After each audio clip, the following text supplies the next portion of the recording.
Шановні учасники, ласкаво просимо.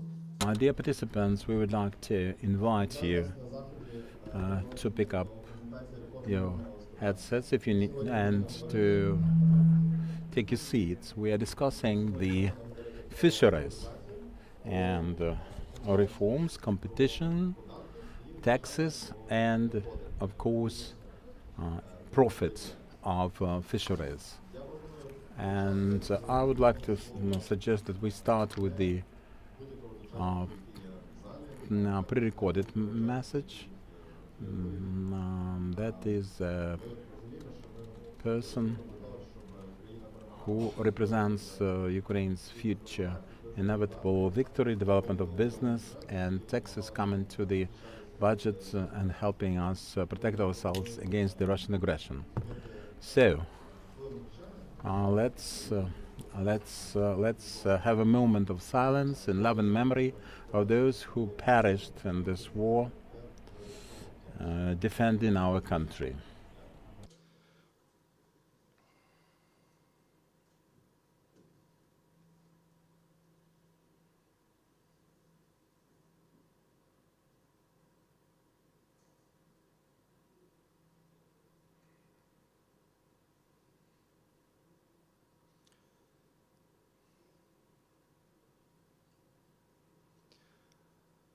Дякую. В мене, звичайно, є... Thank you. Of course, I have some opening remarks for 5 to 10 minutes approximately, but I'm not the most important person here. I'm moderator State Agency, director of BRDO, and I would like to turn the floor to Mikhailo Fedorov, Artem Chornomorov, and then I will offer my own remarks. Mikhailo Fedorov offered a pre-recorded message. I would like to greet all the participants of the conference. Experience of Ukraine has demonstrated that digitalization is one of the most effective instruments to fight corruption. Digitalization destroys red tapes, removes waiting lists and lines. As a result, there is no room for corruption schemes and machinations. We have case studies in the areas that have already done digital transformation. Fisheries are next. We have to create transparent business relations, drive businesses out of the shadow with digitalization. Last year we started with the digital eRiba, e-fish platform that launched transformation. We have the anti-corruption service for business, online declarations. And for the future, we plan to integrate eRiba with the DIA platform for service provision. Next stage in 2024 is for the development of this platform, and we are now working on digitalization of other services, e-contracts, permits, and also special industrial log that will replace paper-based logs, marking, integration of fish with other information resources that will speed up service provision and remove human error. And that will provide easier rules for the business, ground rules, and the imposition of the industry. As a result of that, we will have transparent mechanisms for operations and other instruments from the toolkit of digitalization provide more revenues up to 2 billion hryvnias annually. And we are grateful to everyone who initiates and conducts the change. Glory to Ukraine. Thank you, Vice Prime Minister. We had another digital project which was supported by the Ministry of Digital and Ministry of Recovery, electronic system in construction, and the result was very spectacular and positive, so we are looking forward to our own outcome. Artem Chornomorov is our next speaker, Deputy Head of Subcommittee for Economic and Financial Policy in Agri-Industrial area. Head of the subcommittee. Good morning, dear colleagues, dear friends, and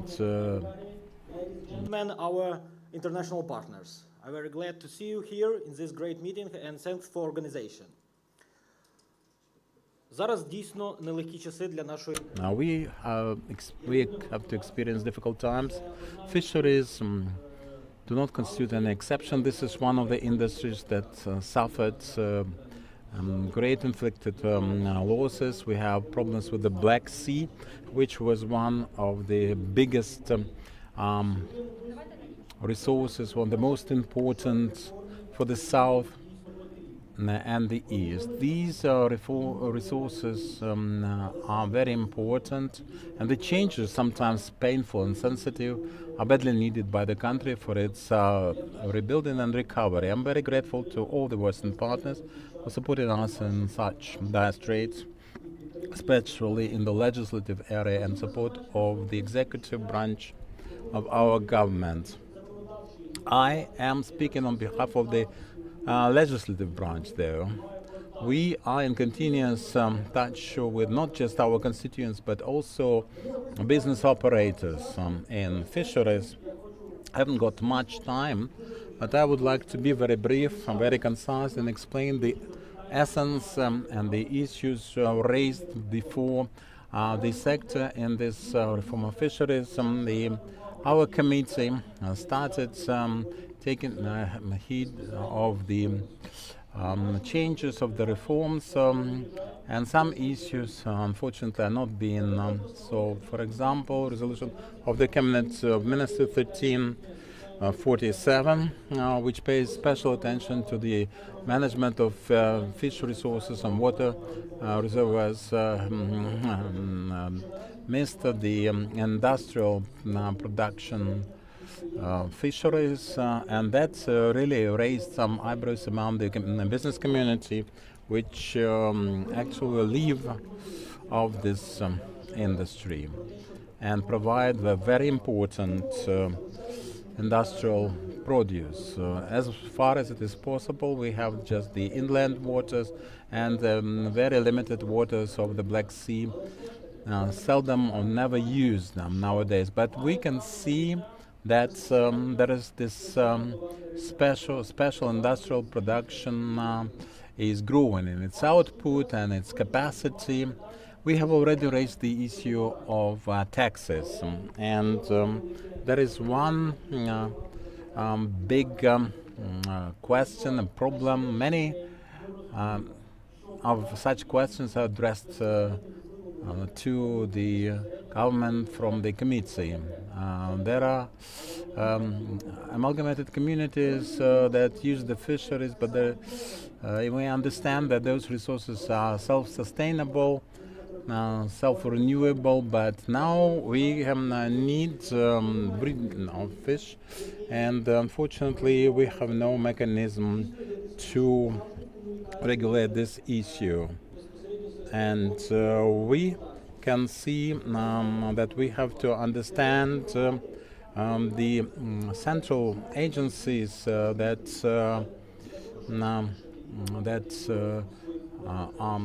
take care of the bioresources of the water reserves and water reservoirs and water bodies, but there's no regulating mechanism. As a representative of the Agricultural Committee, I would be very grateful to you if you provide us with the algorithm that we will have in order for our resources not to disappear.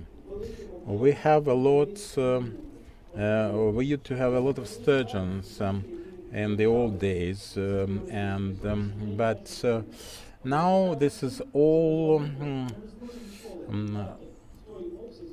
halted, and we have to recover the scope and the number of fish necessary for our development. We have Azerbaijan, which exports caviar, and I would like to say here that the opportunities that we have coming with this reform are very transparent, as Vice Prime Minister mentioned. This removes human error and cuts through the red tapes, removes corruption, because corruption appears in the gray area between the light and the dark, as so to speak. Now we are just embarking upon this reform. We want to make all the techniques transparent for every person, for every business agent to be able to operate honestly, with integrity and with certainty. And I would like to say that some issues concerning the industrial catch with the criteria attached to it. All this, this is the fish landing points. We have not regulated the land titling for such fish landing points, and these are very important words because they're all reflected in the law. The reforms of the first, the second, and the third stage. And the Agricultural Committee would like to rectify, to improve, so that at the center, in the south, with Vinnytsia region, with lots of lake, for small businesses and big business alike to be able to operate freely and confidently. We would like to pay special attention to the land code that has a lot of overlaps with the water code. And I would like to say that our agricultural committee is having a meeting, and we will vote for the composition of the task force consisting of MPs in order to provide for more effective reform of fisheries with the civil society organizations, general public, central agents, Ministry of Agricultural Policies, our Western partners, to reach a consensus, because fish is a social commodity. And presently, it's very unfortunate perhaps, but the Black Sea is not within our industrial reach. So we can see the different varieties of fish which become a rarity. Instead, we would like to regain the sales and the availability. We would like to export the traditional varieties. And this should not be a effect now and here. This reform should lead to a long-term effect. And the Agricultural Committee initiated creation of a task force, a working group, as I mentioned, which will improve and make easier, more available this opportunity for all the business operators to contribute and to benefit. And I would like to thank you for the opportunity and call upon you, have a transparent, have open cooperation. We'd like to make fish available and catching of fish transparent and effective for the budget of all our country. Thank you very much.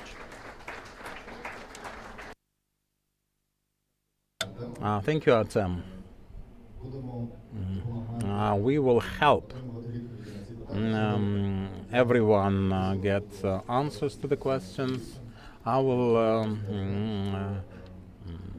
address questions to the panelists for the bioresources, recovery, and other important. Theodore Dell, Deputy Head of USAID Mission in Ukraine. The floor is yours, madam. Дуже дякую. Thank you very much.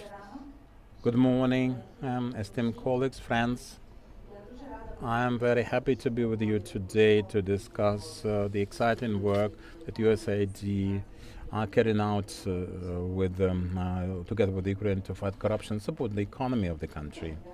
And I would like to thank Vice Prime Minister Mikhailo Fedorev and his team, Mr. Chernomorov, and the Agricultural Committee of the Ukrainian Parliament, the team of the Ministry of Agricultural Policy and Foodstuffs, and our partners from Eurasia Foundation and BRDO for their contribution to the reform of fisheries, turning it into a very competitive and very and thriving industry.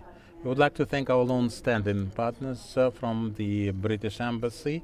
We are in close cooperation with them supporting the reform of fisheries in Ukraine. The potential of the Ukrainian fish market is very impressive, $1.2 billion. Unfortunately, as of lately, the market has been shrinking because of ineffective management, corruption, and monopolization. These problems hamper development of the sector and lead to downsizing of the market. In 2023, the Ministry of Agriculture Policy recognized the need for change and joint efforts with TAPAS program to reform the fisheries sector with the help of digitalization. This step was focused on bringing back transparency, efficiency, and competitive ability to the sector.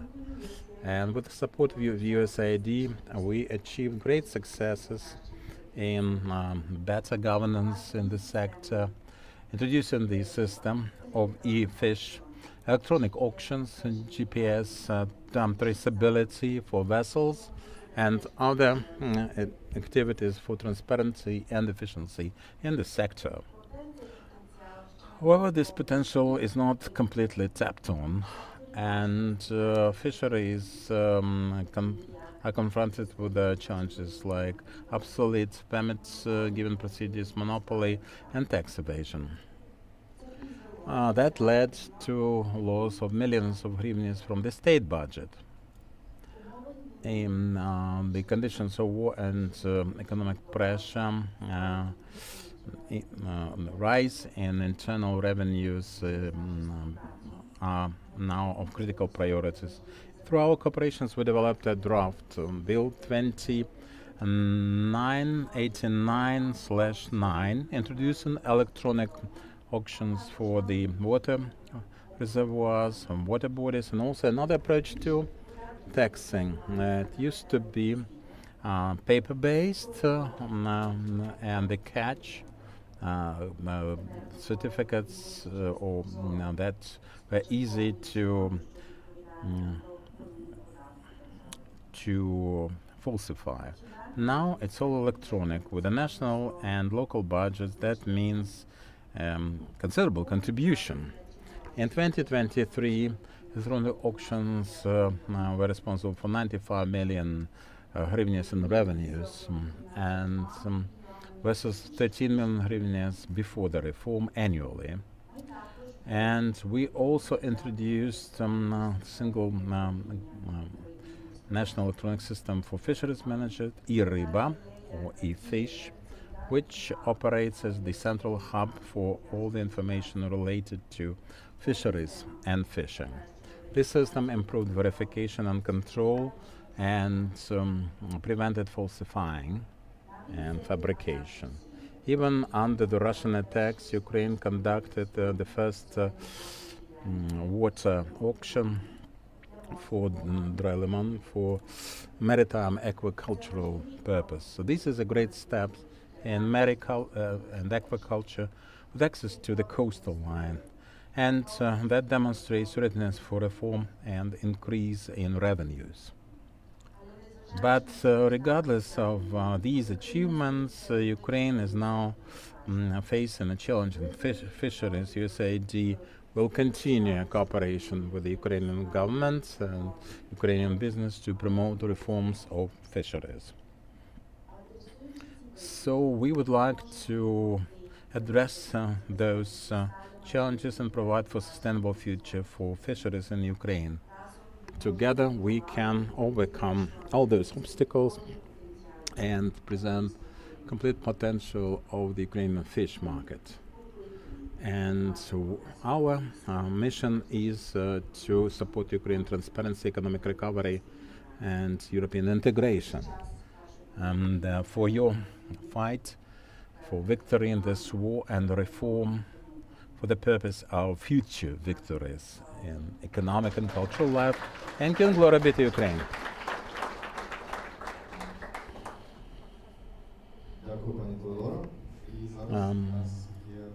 Thank you, madam. We have an online guest, Wendy DeLuca, head of the GGF from the British Embassy. Wendy, the floor is yours. Dear ministers and distinguished guests, it's my pleasure to be here today with you all. Initiating the transformation of this industry into a modern and competitive one amidst the challenges posed by the ongoing war is a bold but strategically advantageous decision. I want to thank and congratulate all of you here today who play a part in this reform. Through our collective efforts, the Ukrainian fisheries industry, which sadly has experienced a tenfold decrease in production over the last 30 years, has now received a significant boost towards growth. Ukraine's geographical location and favourable climatic conditions have always held promise for the development of the fisheries sector. However, progress has been hindered by factors such as ineffective regulation and imperfect legislation, leading to monopolisation, over-regulation, and the proliferation of the shadow economy. With the support of the TAPAS programme, the first component of the eFish platform was launched in October 2023, accompanied by the rollout of the first online service for entrepreneurs. One of the primary objectives of the eFish platform is to facilitate the issuance of all existing state services and permits in the fisheries sector in electronic format, as well as to enable electronic management of reporting and accounting procedures. This reduces corruption risks and ensures transparent conditions for industry operations. The digital component of the reform contributes to the industry's economic development through deregulation. Both the government and fishermen are relieved of the regulatory burden of complex and costly forms. Ukrainian businesses will save up to 200,000 hours per year and reduce compliance costs by 50 million hryvnias over 5 years, thanks to this transformation of public service delivery processes via the eFish system. These saved resources can then be reinvested into business development. eFish also plays a pivotal role in the process of de-shadowing the fishing industry. In 2023, for the first time, the state was able to assess fisheries and the capacity of their fleets and bring more than 40% of fish receiving points and over 30% fishing vessels out of the shadow economy. These achievements, realised within a single year, set the stage for further progress in the reform. Future steps include expanding the functionality of the eFish platform and developing a remote monitoring system for national and foreign fishing vessels. The ultimate aim is to reduce Ukraine's dependence on fish imports, achieve full de-shadowing of the industry, and access new foreign markets. Ukraine's fisheries sector has vast potential and positive momentum. The UK will continue to support its digitalisation under the digital transformation activity. We rely on ongoing cooperation with the Ukrainian government and the support of parliamentarians to advance legislative initiatives that propel the reform forward. Together, we will transform Ukraine's fisheries sector into a progressive, transparent and profitable industry. I love fish, and I hope to see more Ukrainian fish on the menu as I travel around the world. But more importantly, I am heartened by the positive impact this is having for the people of Ukraine. Ukrainians, please enjoy your fish. Thank you.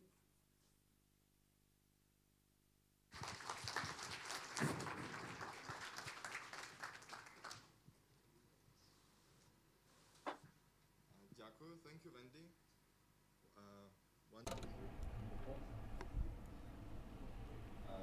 Вже чула. Дякую. You can hear me now. Thank you, Wendy. І зараз я And I would like to say a couple of words on my own behalf. In fact, the reforms that we maintain now do not start with the bills or drafts, but with analysis and talking to the stakeholders. And in 2019, there was the green paper developed to analyze this sphere, and there are many problems identified back then. They were. And now we have to implement some guidelines from that book. And I'm sure that all the people working in the fisheries know this acronym. But for the rest of you, I would like to introduce this acronym. This is IUU, Illegal, Unreported and Unregulated Fishing. And we can clearly see that no inspector on a boat can calculate every single fish. This is absurd. This is not feasible, but we can have a much better effects with proper monitoring, control and surveillance using the programs that we have so far been discussing. And Theodora was right mentioning that together with the Ministry Agricultural Policy, with the State Agency of Fisheries, we have some new results. This is declarations, and very soon we will launch the new digital solutions for e-log, e-permits, and this will be very good for different budgets. Atam was right in his remark that glory of Ukraine as a country developing clams and clam farms and trout farms be also very spectacular. We have such farms, and we would like to have more of that, and we would like to remove all the barriers helping the sector develop properly and actually that concludes my opening remarks, and I would like to turn the floor to two masterminds and champions of this reform, and I would like to start with Vitaly Olovnya, Deputy Minister of Agricultural Policy and Foodstuffs of Ukraine. Vitaly, please. We cannot hear, unfortunately. Good morning, dear colleagues, dear guests, all the people joining us online. It's great to have such a number of people interested in fisheries. Fisheries as an industrial sector in Ukraine, in fact, is not that big and spectacular in size, but it is very important and cannot be understated in its importance, because the bioproteins and fish proteins in the traditional areas of fishing, we have great water reserves, water bodies and aquaculture for development. This is specific and traditional for Ukraine, and that is why, starting with 1991, the principal acts were adopted to reform the fisheries into 2012-2013. And those were two laws on fisheries and aquaculture. But when we, in 2022, took over, we had seen that there were some acts still unchanged since 1999, like industrial fishing rules. So the industry needed change, novelties, and development, looking into the potential or potential capacity.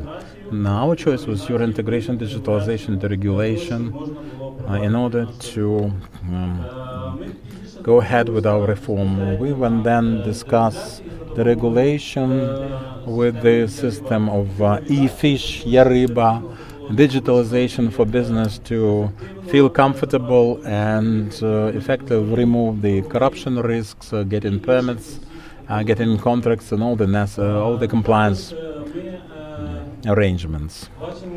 And we can see here that there are very effective ways to fight the IUU. This is monitoring of fishing vessels and traceability of live bioresources in water. Let me discuss some background on fisheries.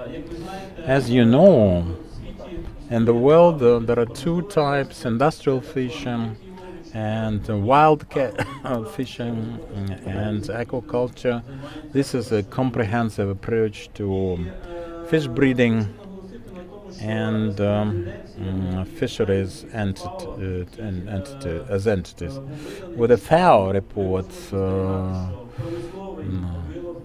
we can know that wild catch for decades has been shrinking, being reduced and decreasing, but now aquaculture is growing in 2022.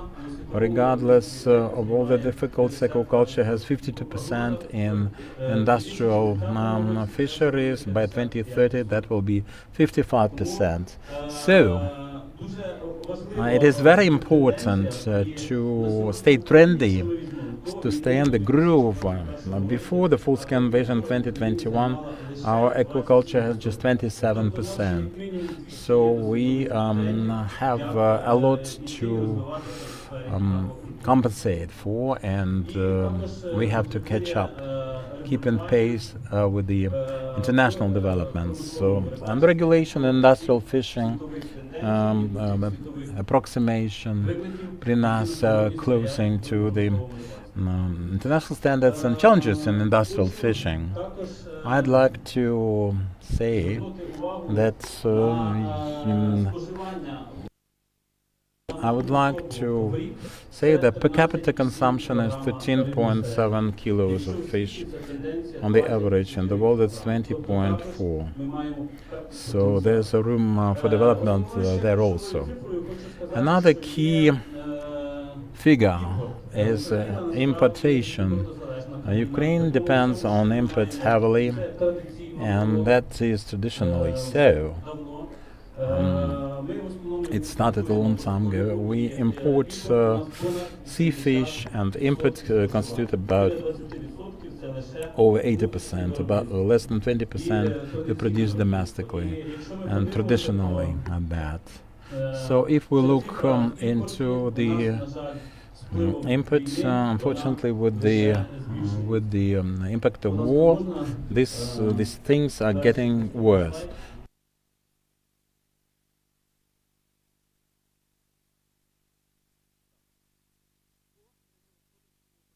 Now the capacity of fisheries.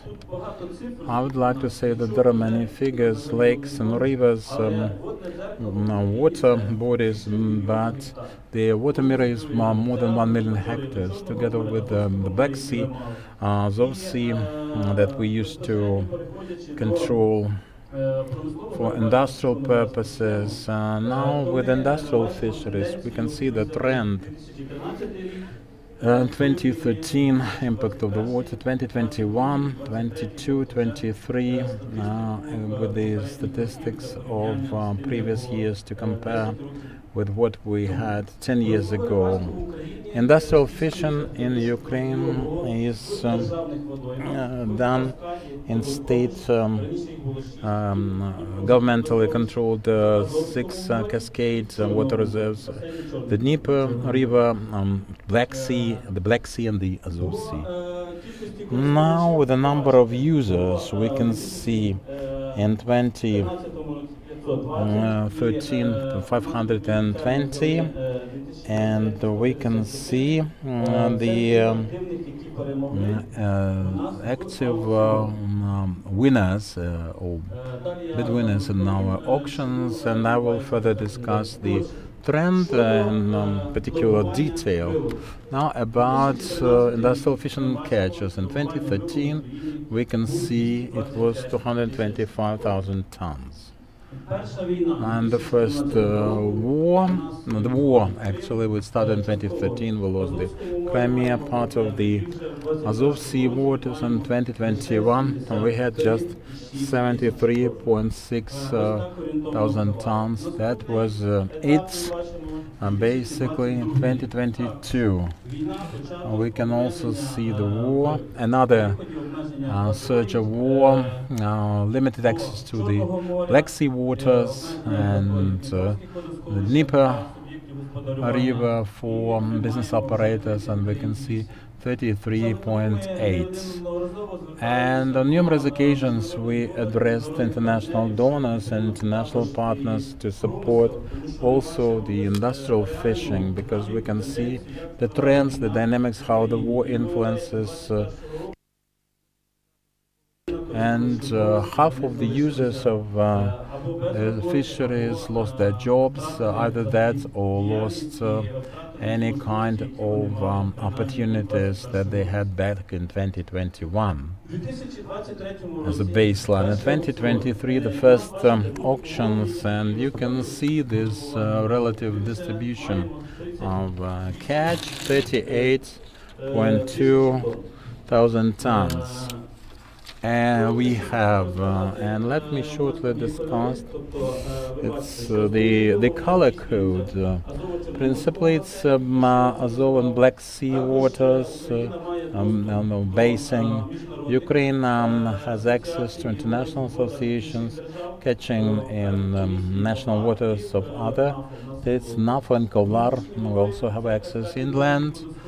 Cascade of the Dnieper river water reservoirs, and you can see the aquaculture is on decline also, and we will see the aquaculture later, but it is not that critical as with the industrial developments. Now the payments for special use, and we can see with the catch in 2013 we had the catch was at not 2025, that was 92.9, almost 3,000 tons and 5 million in tax revenues. In 2021, 30,000 in industrial catch and 15.4 in tax revenues. 22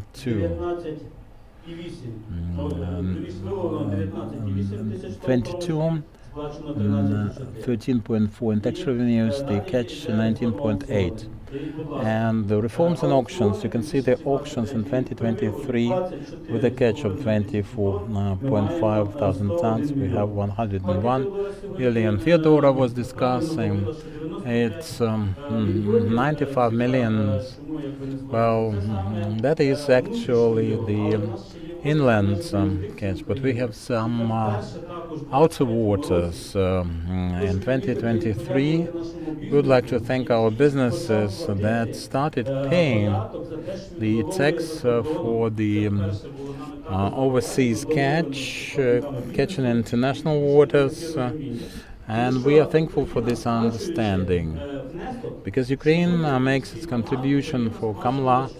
We paid our fees every year, but the business operators under the Ukrainian flag wouldn't pay a single penny to the Ukrainian budget. And we introduced in 2023 over 6 million were paid, and thank you for this understanding. Something 5.6 and 101 million respectively.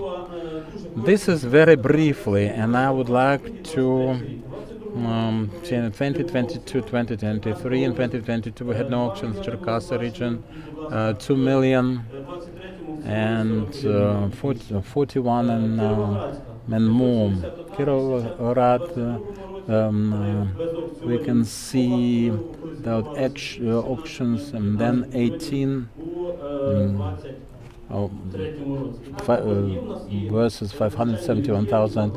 We can see the negative Zaporizhia, Kherson. We lost Kakhovka water reservoir by 10 times, by 33 times. The revenues to the budget increased as a result of that. Another subsector of fisheries is aquaculture.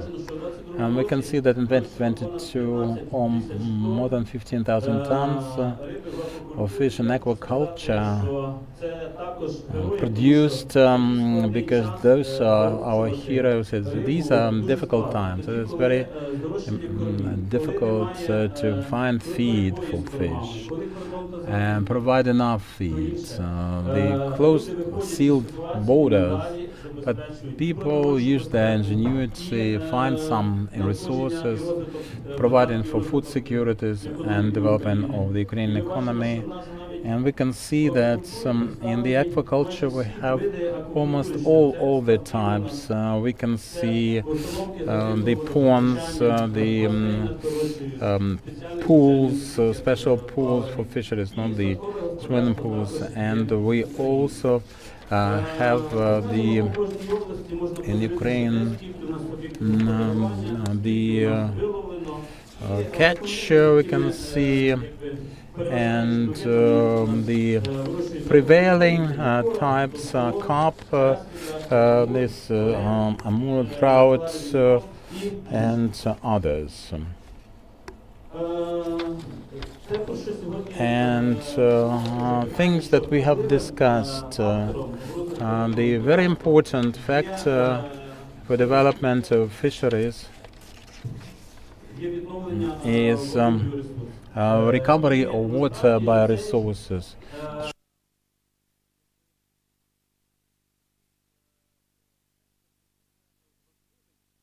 This sector is very important for the industrial fishing and the aquaculture, because this actually closes the natural circular cycle for fish production and recovery of resources. In 2013, 55,000 tons, and 2022.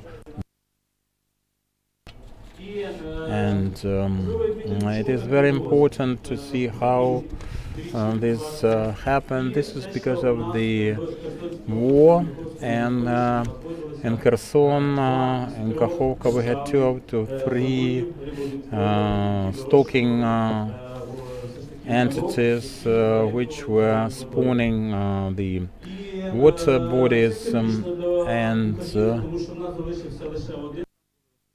that was critical. We had sturgeons, we have natural authentic fish for the Dnieper River, for the whitebaits. Now it's just a pushna, and we develop breed 4 varieties of fish, river fish, at that. And we would like to say that we practically when we lost the revenues to the budget, they were not used accordingly, and that is why we have this trend. And the recovery model that we would like to provide, well, that recovery model used to be like this: the budgetary funds used for fisheries and recoveries, and also there was business and stocking, and stocking was done not by way of aquaculture. That is about just industrial fishing and water bodies. And STRG, that is effective business between aquaculture and industrial fishing, and it has been cultivated in Ukraine further. So this is a draft version. We had just one stocking fishery where we can continue with this program, and we can see the funds when the 101 million revenues to the local budgets and that is done for recovery. And we have oblast military civil administration supporting us and involved in stocking. And we would like to create state funds, providing funds with the revenues, tax revenues are invested through Prozora to buy the white baits and to buy that's the aquaculture. That's the only way to do that.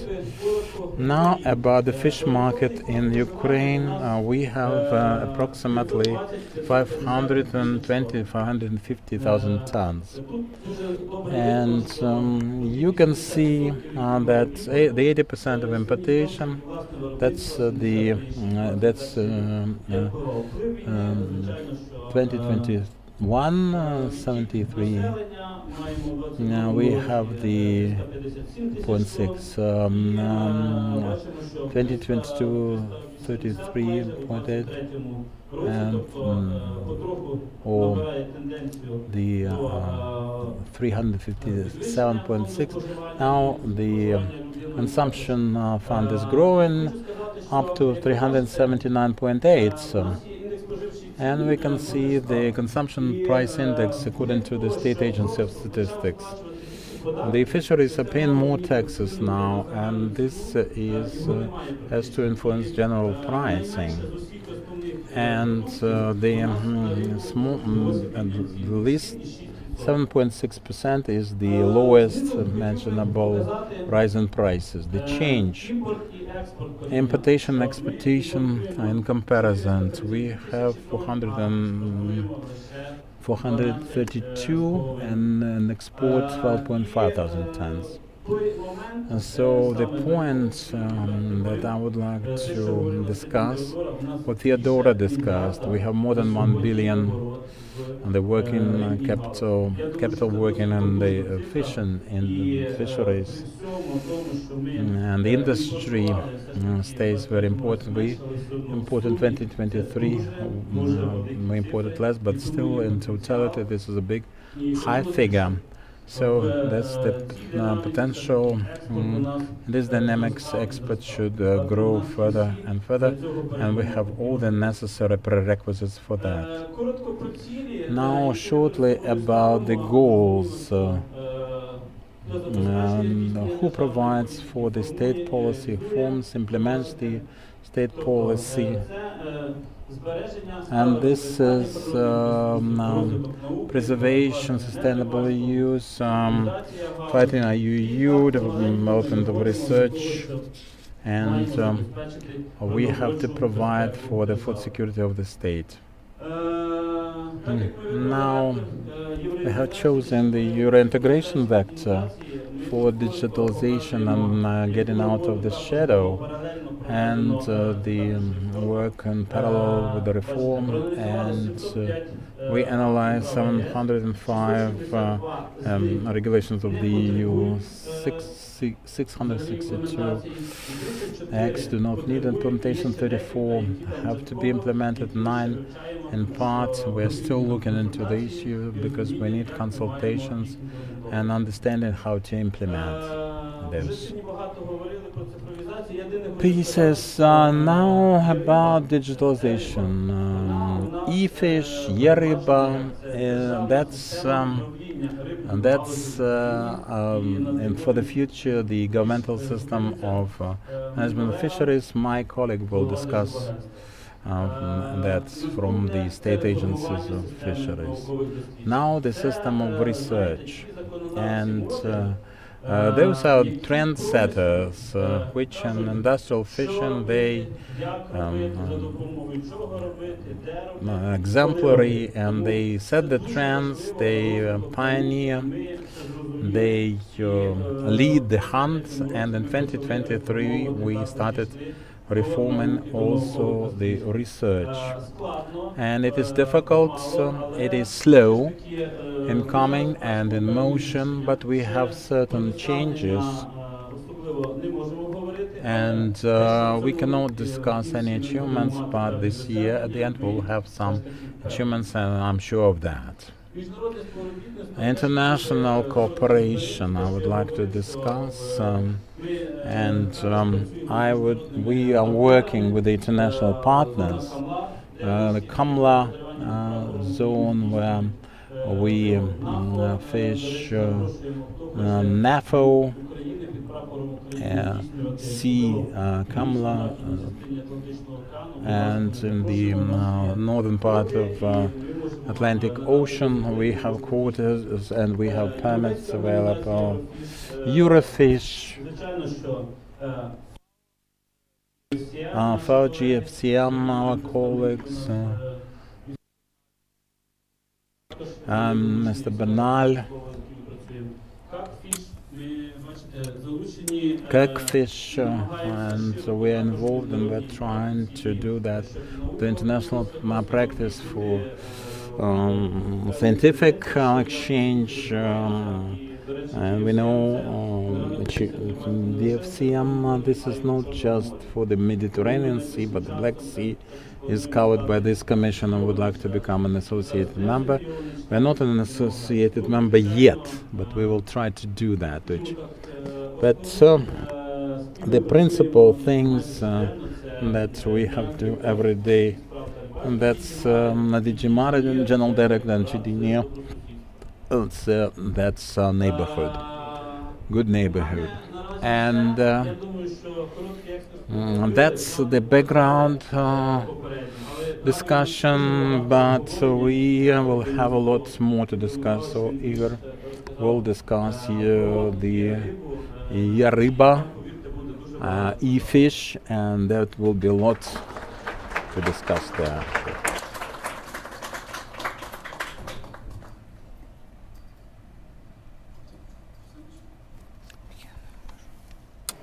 Ти почни, я подивлюся, як ти говориш.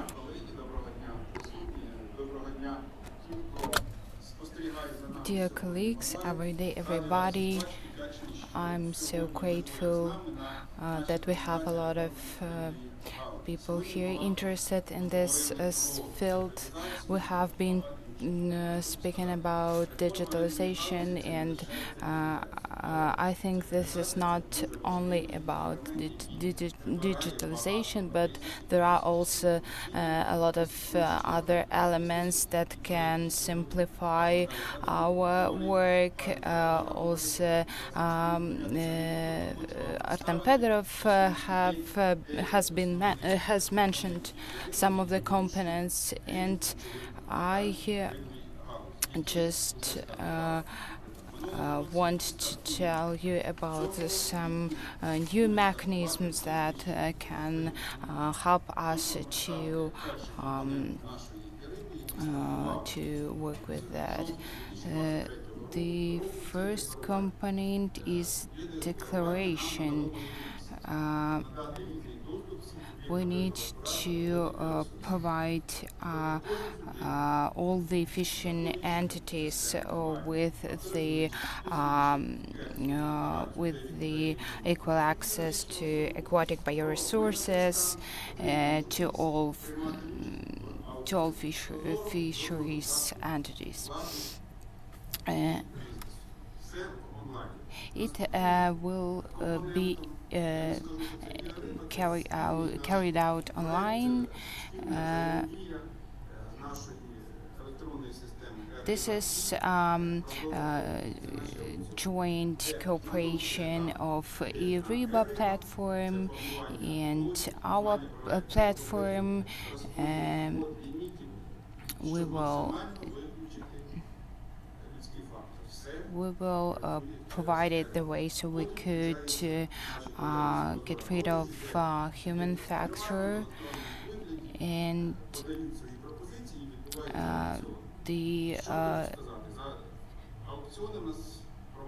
so the auction have been implemented via two steps, and we will be talking about the auctions on our within our panel discussion. So I just wanted to highlight two main numbers. The last year we had 18 auctions, and this year 600 auctions. So you can see the difference now.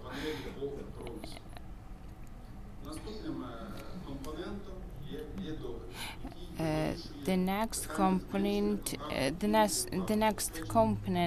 is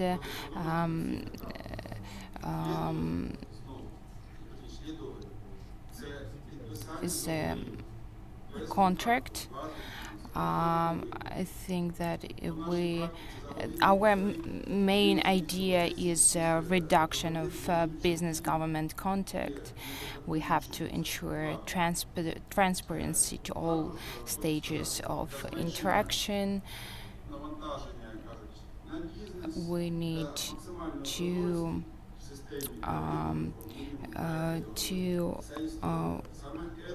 work with the burden on the business operators, and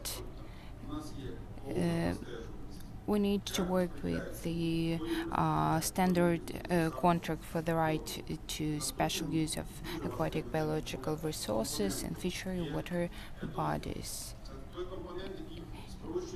This component will run it faster for the fishery of Ukraine.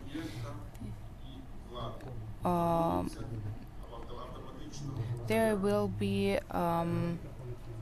created personnel cabinets for business and government on the platform, which makes it easier for both of them. And I'm reminded that we are moving towards Euro integration. So for us, this approach is very useful and clear. And we will implement e-contract from the June 2024.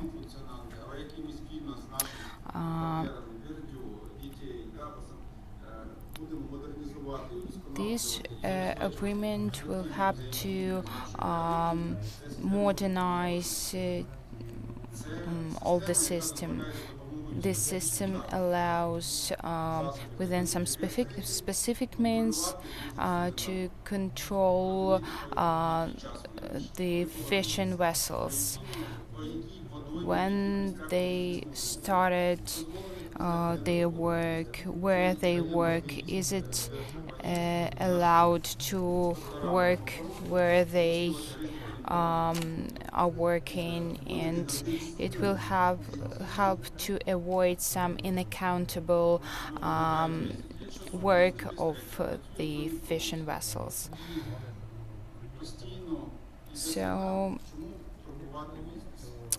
why do we have to disturb business? That's the question. We see that some of them, they become tricky. It's risky for us. We have to implement the European system management. This cooperation with water police, our military service, our border service will lead to some good results for us. And we need to control fishing vessels. This is the main idea. today we understand when they come out, the fishing vessels, they have some certain history of their work, and we can check it.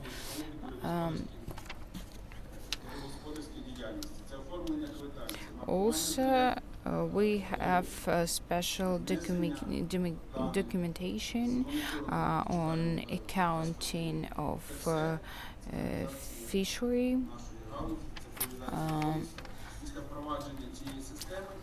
So we will digitalize all the links. So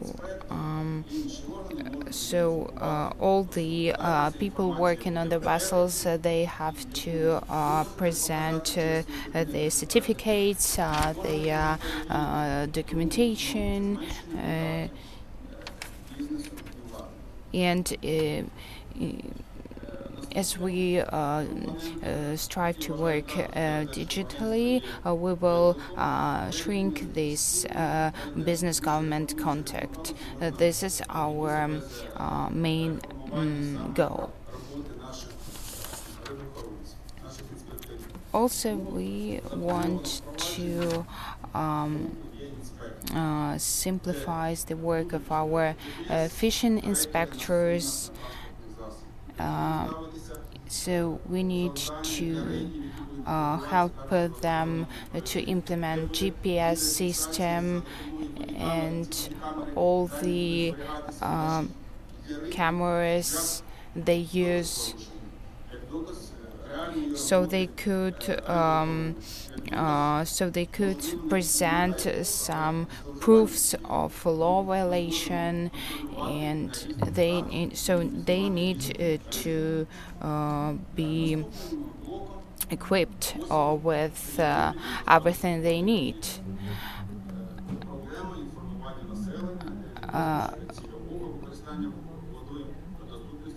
We also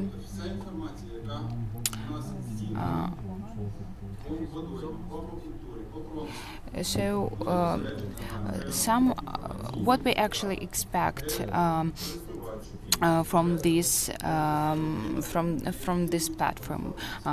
First of all, submitting an application and issuing a permit in electronic form or by means of electronic systems without direct contact with the state body. Also, automatic processing of applications for obtaining a permit in the event of concluding an agreement on the right to special use of aquatic biological resources, and reduction of deadlines or automatic issuance of documents of a permissive nature, taking into account the requirements of European regulations.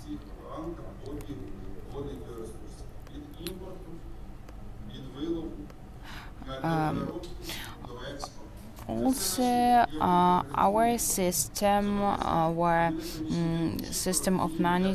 monitoring system will combat unaccountable fishing and the shadow circulation of aquatic biological resources. So, digitalization is going ahead, is moving, and is going on, and we have a lot of work, though digitalization, development of researches, of science researches, and of course digitalization is a crucial element, but still we have other elements to work with. Thank you. I just wanted to highlight that my colleague was trying to present here my job. Thank God I'm on the stage now because it's my favorite topic to speak about. Anyways, I'm going to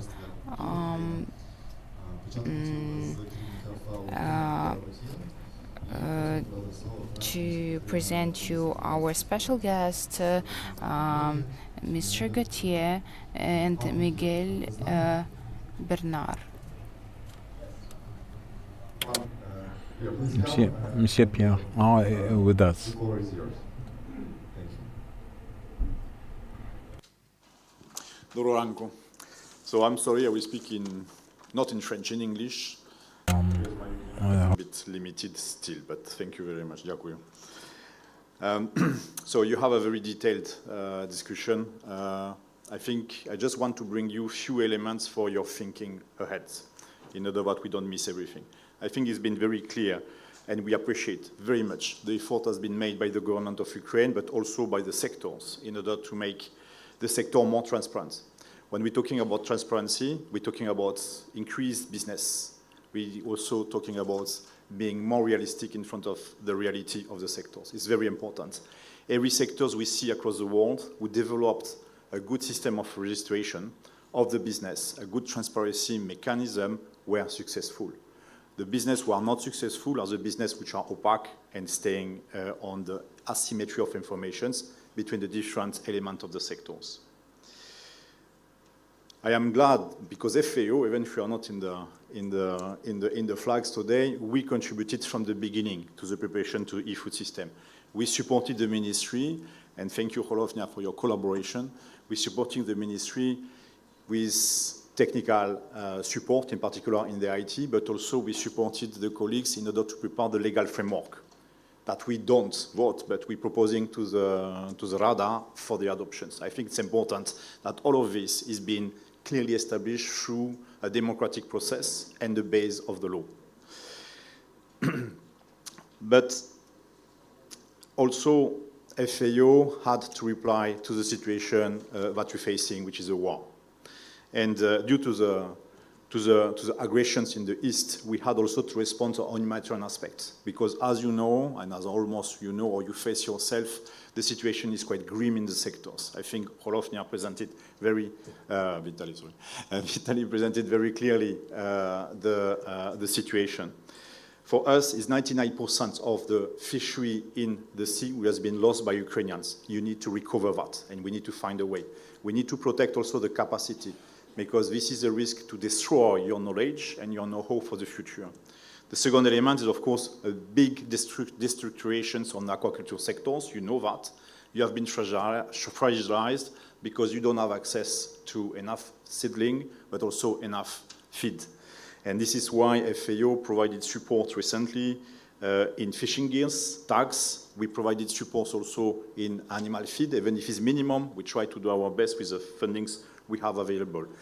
And we also experimenting matching grant system, so subsidies for business plans in the fishery sector, in particular in aquaculture sectors. It is very promising.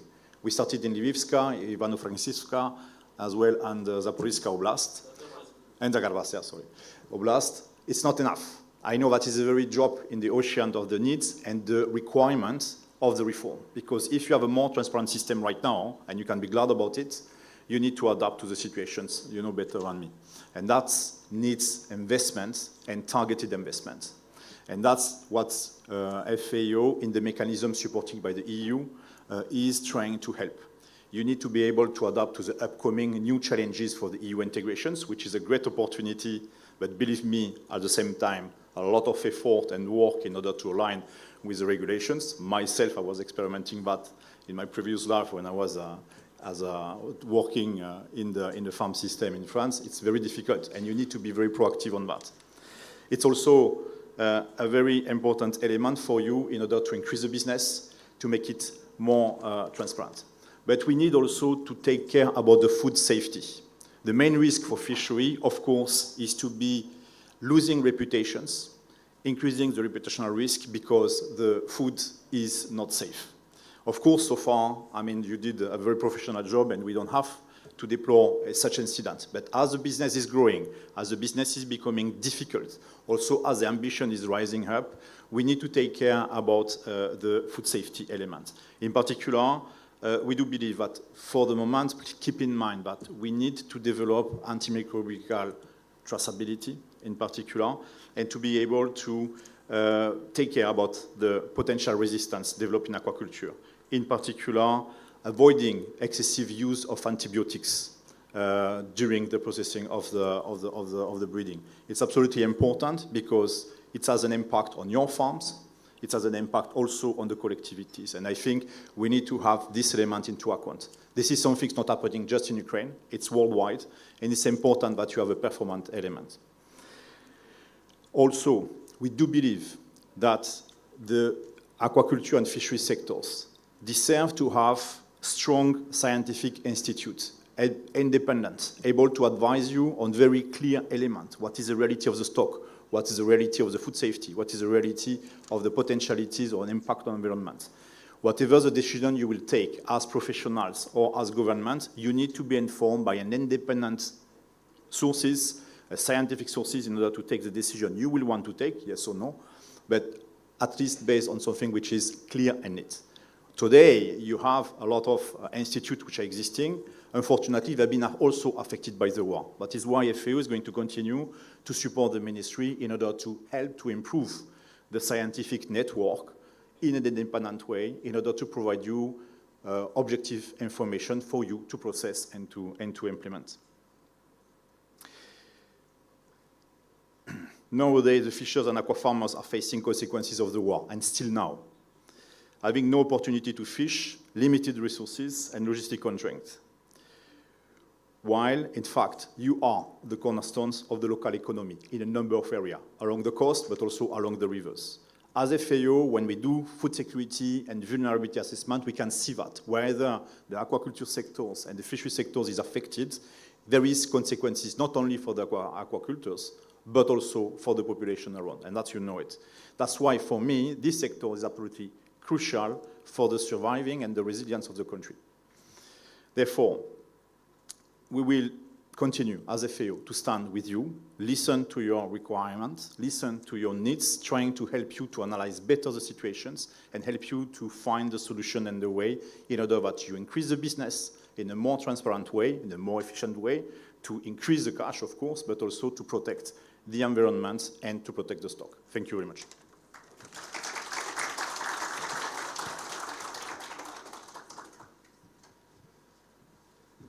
Дякую, пане П'єр. Дійсно. Thank you, Pierre, does a lot to help us in this realm. And our guest online, Miguel Bernal, from the General Commission of Fishing in Mediterranean Sea. He is on, I believe. Yours. Thank you.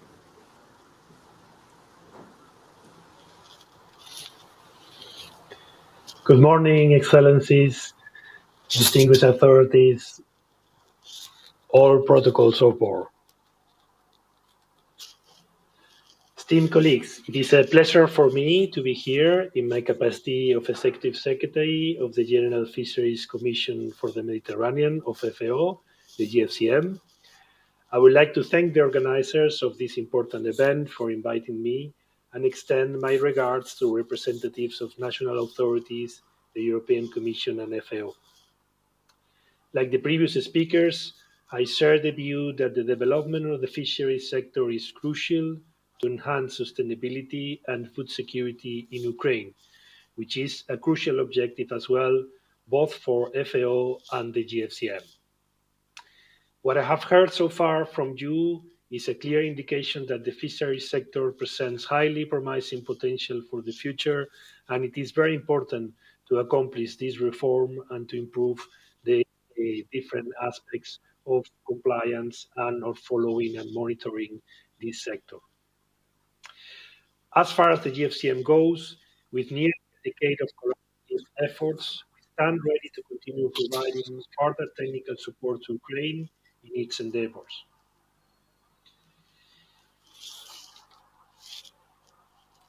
In this regard, apologies, I'm having some issues here. In this regard, it will be remiss of me to recall that Ukraine has been a GFCM cooperating non-contracting party since 2015.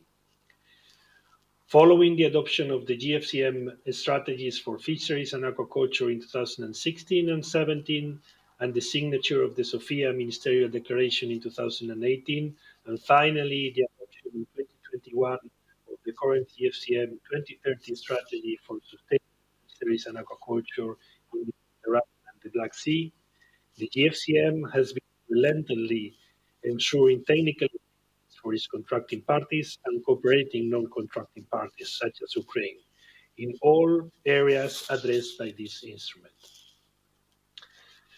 As a result of the provision of technical assistance by the GFCM, including in coordination with the FAO and with a very strong support from the European Union as the main donor, the direct involvement of Ukraine over the years have been ensured in the framework of the GFCM Working Group on the Black Sea, thereby taking into account the expertise of your scientists in the assessment of commercial stocks in the Black Sea, such as turbot and pike dogfish. In particular, Ukraine has been a key partner of the GFCM Black Sea for Fish project, diligently participating in all crucial activities carried out towards achieving sustainable Black Sea fisheries. We also work together in joint trials for vessel monitoring systems and in the revision of your national legislation. For aquaculture, again with the support of the European Union, the GFCM has materialized a strategic intervention plan extending support to farmers through the provision of fish fed and the facilitating of training for Ukrainian experts on various topics, including feed formulation and processing. This intervention will further be supported by additional actions carried out within the context of the ongoing GEF-funded project, Fisheries and Ecosystem-Based Management for the Black Sea. And we will also continue to foster dialogue with the FAO representation to Ukraine, as, among others, they are contributing with their expertise in the implementation of an ad hoc European Union-funded project for national fisheries and aquaculture. The GFCM will be delighted to discuss how it could support our office in Kyiv in this critical offer.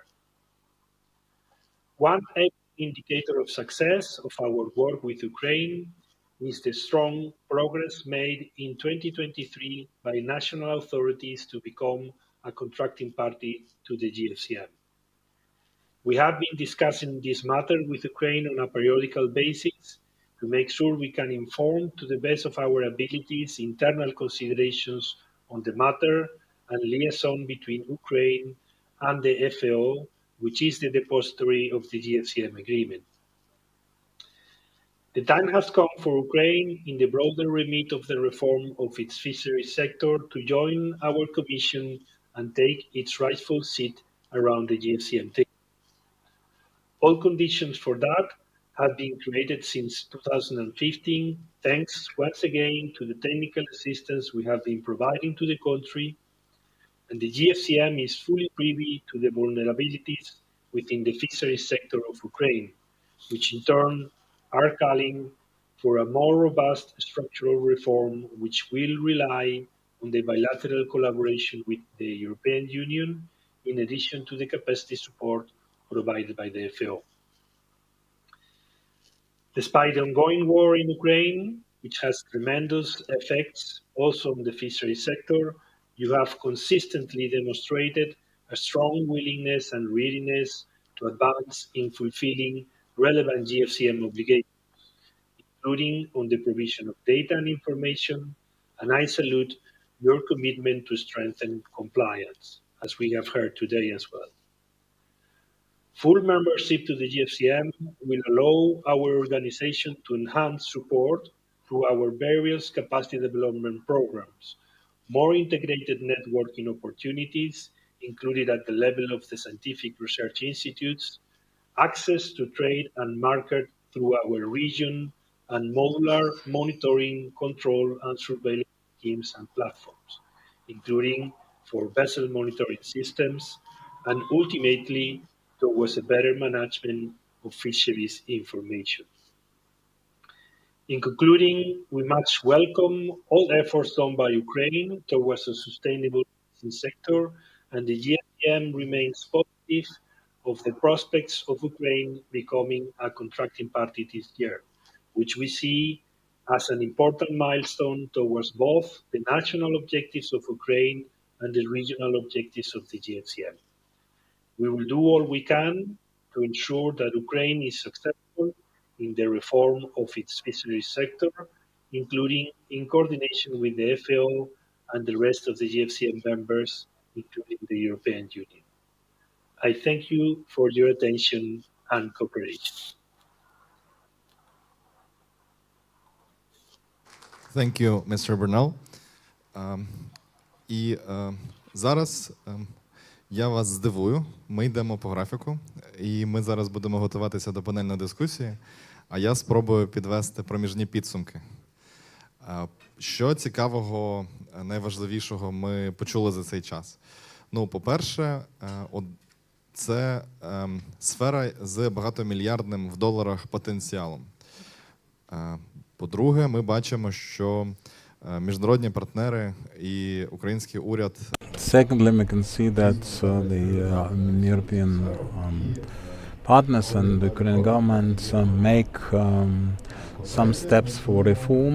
And thirdly, we can see from a representative of the committee, and not all the problems were solved, and we still can see that. And then fourthly, we can see that Ukraine had a great scope of domestic production, which is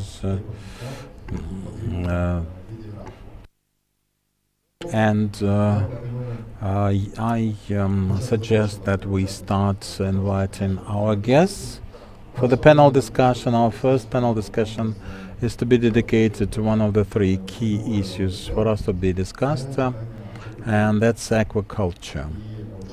And participants of the first panel discussion, apart from me as moderator, Vitaly Golovny, Deputy Head of Minister of Agricultural Policy and Folksovdeva Olena Gryzinska, BRDO, Igor Marchuk, Head of Subcommittee for Interplay Business and Government and Investment of the Parliamentary Committee for Economic Development, Yuri Rudj, ICTIO Pathological Service from Khmelnytsky region, Nadia Rudenko, LC, Fish Park, LC.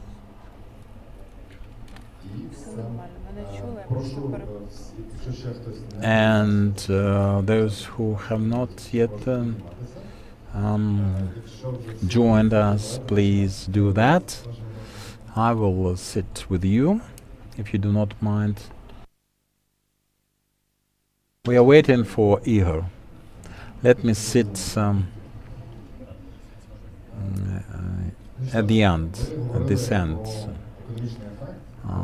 We discussed economic effect, the billion, the impotent experts, and aquaculture has a great potential, I understand, to reach this economic effect, to reduce the negative trade balance for us. And I wanted to ask Vitaly Golovny first, put a provocative question to him. Take into account slides available in your presentations. If my memory serves me well, more slides were dedicated to fisheries and fishing than aquaculture. And the number of regulations in the EU, it is the same picture basically. Why fisheries have more attention than aquaculture? Let me start saying that you are right, pointing out that even in the EU we can see just three principal regulations dedicated to aquaculture. For industrial fisheries, it's 31 at least for us to implement. but they get 700 plus. That they have there more, almost 100 for 700 for fisheries. Because fishing and fisheries, this is about natural resources, natural available. In order to preserve them for the future generation, we have to regulate this issue and have to stay secure and assured for the future generation, for the posterity and the wild nature, our oceans, biodiversity, and the conditions of water that depend on that. For aquaculture in Ukraine, in fact, we have some key issues in Euro integration that we started, and why less attention is given to regulations, because aquaculture is business that produces. Fish farms are farmers, and they are farming, they buy the lightweight, and they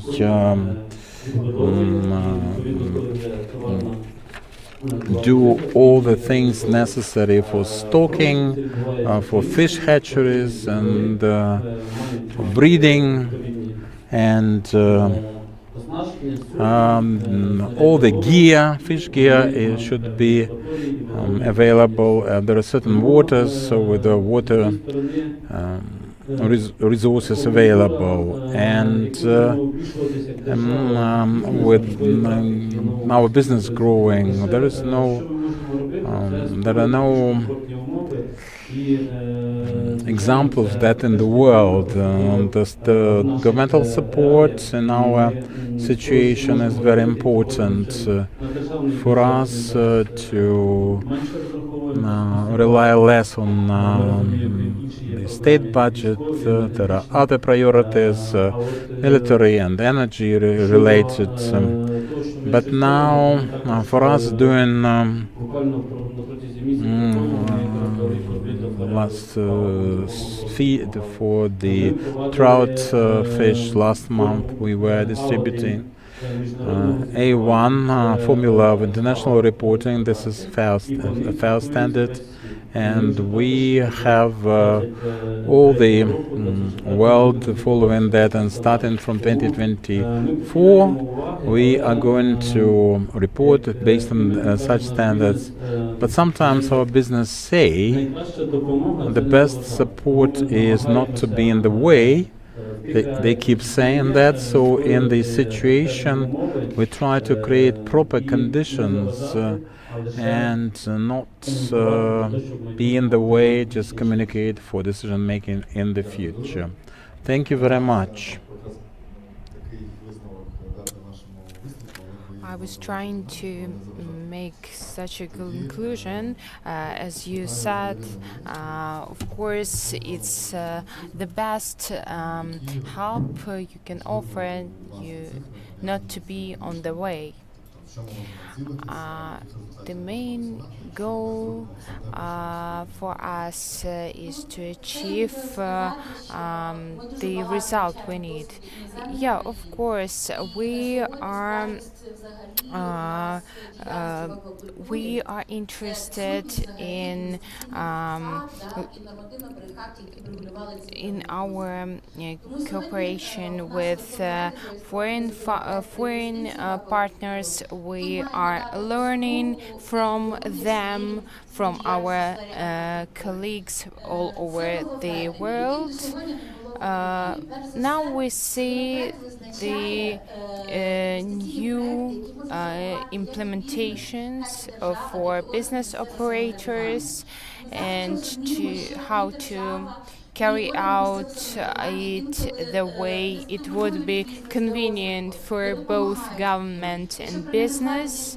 If we analyze the current situation, we understand that our business needs 1.5 years to prepare all the necessary papers, all the documentation, to start operating.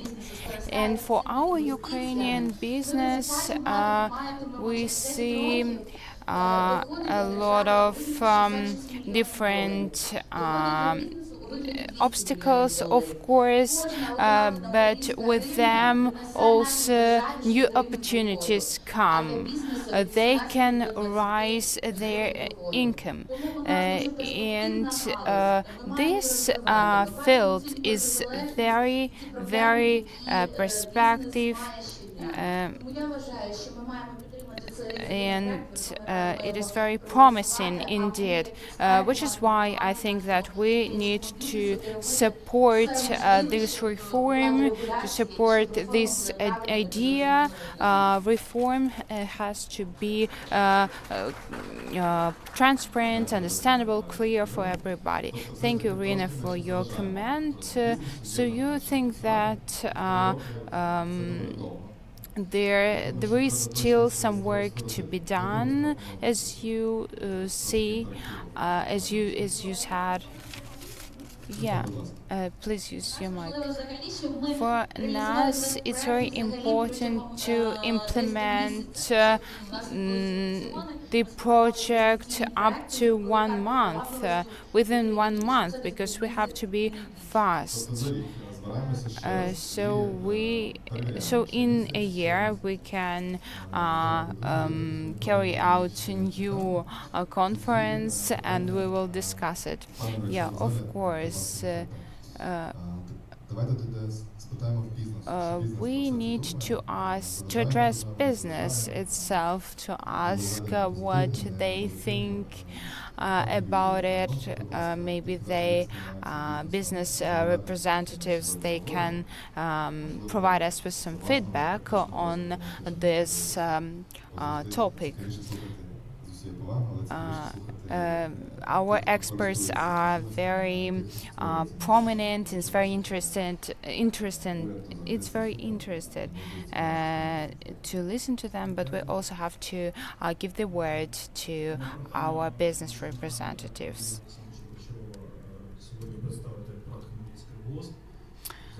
Now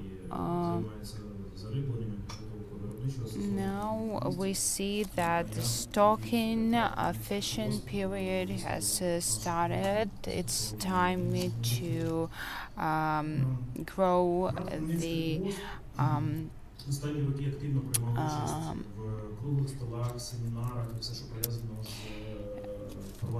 we try to be a part of all the relative conferences, workshops and roundtables.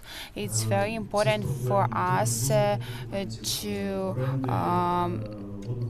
keep abreast and to understand what's going on the market, because there are a lot of obstacles for us, and we are looking for some ways how to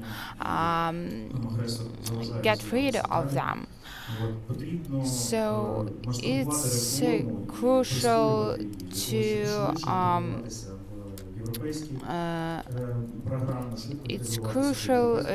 scale the reform so it would work all over the state, and this is why our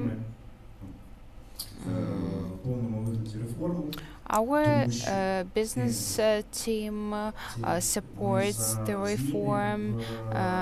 We see these positive changes, and it's very important to develop our national agriculture, our national fishery. This field is very promising indeed, and I think that in the future our expert will be very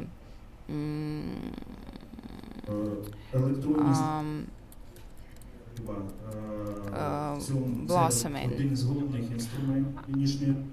accountability is the main tool for us, so it could bring it will help to renew the market of agriculture. So, in other words, we have to support this reform and work towards its implementation. Thank you. Thank you, Yuri, but I want you to answer some other questions. Do you export your products? Yes, we try to export them. Let's see how it will go further. I have my colleague here, Andriy Alexandrovich, which can elaborate on it because it's not my link of expertise. I think he knows better, especially when it turns to when it concerns numbers and so on.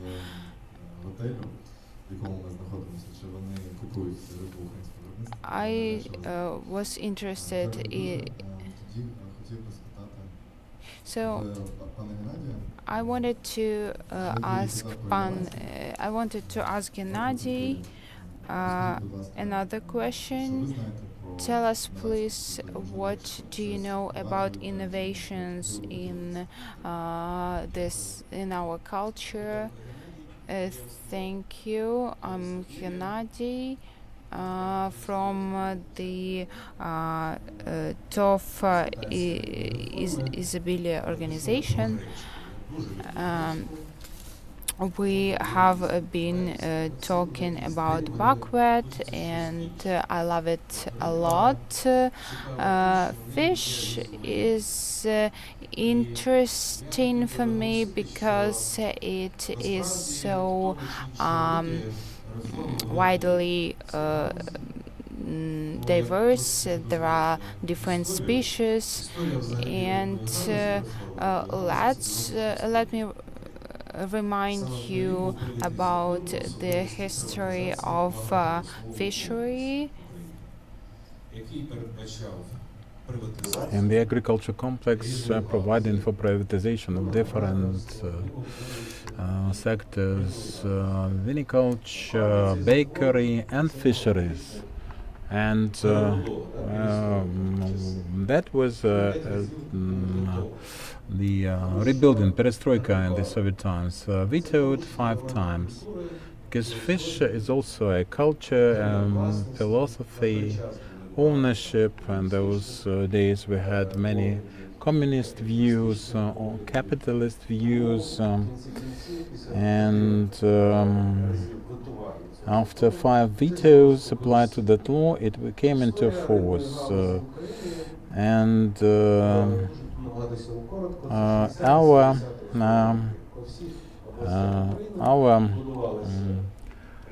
starting point is 1969. We had the regional fish entities. Those were state-run enterprises, and that in 1996 the reform started in Ukraine. By 1998 I became a shareholder of that entity. In 2005 Kyiv Oblrosp, and now Zabiria was privatized.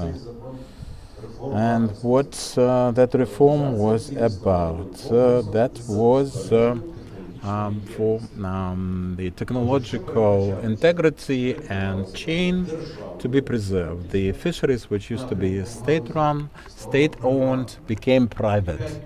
And 5 entities under one that proceeded: Lviv Radhosp, Poltava Radhosp, Barsky, our, and Donor complex. And it all was set into motion with privatization, with hydro facilities and ownership and all that. But in 2003, that reform encountered some criminal story, and hydro facilities were actually excused from privatization, withdrawn, and the industry, semi-reformed, had to proceed with some quasi lease contracts and sub-lease, subletting, letting, subletting. Now this reform is quite progressing. I'm very thankful. We are all set for reforms. We're all in favor, but history is foundation. You can have one story, two stories, three stories, but foundation is what matters. And if foundation is a bit underdeveloped, has some faults, it should be reinforced. So 2 steps forward, but sometimes 1 step back. And we have to revisit ownership because all the entities in this sector have some worries about their very existence with hydro structures, land titling, and in every region we have lots of initiated legal proceedings, claims for billions of hryvnias taken away from someone. There's no such money in the industry, but the claims are hyped intentionally. Let's say if there are some MPs here who would like to call for their resistance and revisit this issue of reforming this sector, the destination, the desired end state for some harmony to be there, because we adopt the European doctrine. Ownership matters a lot, and this is a question to our peers in this industry. Lease, rent, and some kind of use, but investors here in Ukraine and abroad are most concerned with ownership. And 10,000 hectares of farmable land available for sale, 50, 100 hectares water surface should be also owned. We'll have lots of farmers, lots of entities ready to invest. The government should not be there, and they collect taxes. And about buckwheat, so well, we have big water bodies of the traditional fish and aquaculture, but it's great, but it does not add to any diversity. If we take historically the cookbooks, so there was no salmon. We had bream, we had pike, we had, and it is very difficult for us to breed that in aquaculture. That was the prerogative of water reserves, rivers, and this is about fisheries sector. They develop, but they are too cautious. They stay on the side of caution. We do not have 200 years to live on. It's a month or two for reforms, and we should have this payable fishing. We inherited free fishing from the USSR. That's our water bodies. Unfortunately, this is a fault. This reform should be the last nail into the coffin of the USSR. That is our last connection with the USSR. And that's aquaculture, Khmelnytsky and our entity. We set the example. If you want to fish, you have to pay. You have to buy a ticket, have to cut the last umbilical cord, to speak. And this is a great prospect in this industry. Digitalization, all the reforms that we support with our both hands should be also equipped with this revolutionary development, like some elderly people, senior citizens do not support, are taking this attractive pastime away from us. No, civilized people who go in the direction of European values should learn that nothing is for free, and you have to pay for everything you do in this world. This is a panel discussion, so Vitaly, I think you can make headlines today. If you say that the government will prohibit free fishing, that's really revolutionary, but I'm not working for any project in this capacity. Your moderator, I would like to ask you how you see that, how you respond to that. Thank you. Well, thank you. And 200 years, we don't plan to live that long. It's practically impossible, but we have this registered draft on payable fishing, and I can even share the essence with you, the bottom line. We have the fishing up to 3 kilos, more than 3 kilos is a special catch, and the draft that we have, that we plan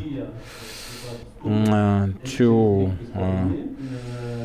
launch it 1 year after the war, from 3 to 8 kilos. That's when it's planned to come into force. If they have a catch of more than 3, from 3 to 8, they have to pay for a ticket. One ticket used to be 60 hryvnias for a day, according to our calculations. So all the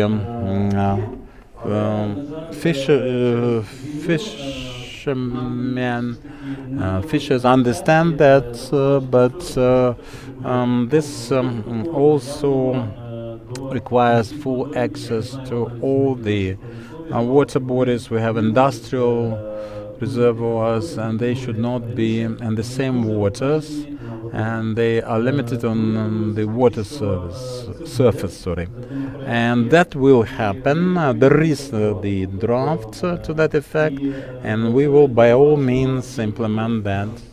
This is another e-ticket, another stage, and this is near at hand. About the structures and the ownership, should I ask you or Igor? Igor is not yet well versed there. So Hennady drew a great comparison. The land can be privatized, but not the ponds for some reason. We support this idea. It is now being discussed with the public, because there are some initiatives that we have to approach that carefully and reasonably, not to include some state-run water bodies or the vital ones for certain communities or municipalities. Otherwise, we support that. So thank you for your readiness to answer additional questions. While you were absent, we discussed business to be ready for the aquacultural production, let's put it that way. We need 1.5 years. In a year, we'll have just 1 month. That's how it is arranged, and the draft is tabled at the parliament. I understand. Is it realistic or not? Is it the right way to approach it? Because it's about investments at the end of the day. Sorry for being late. But I was with the first Vice Prime Minister discussing these presidential programs made in Ukraine.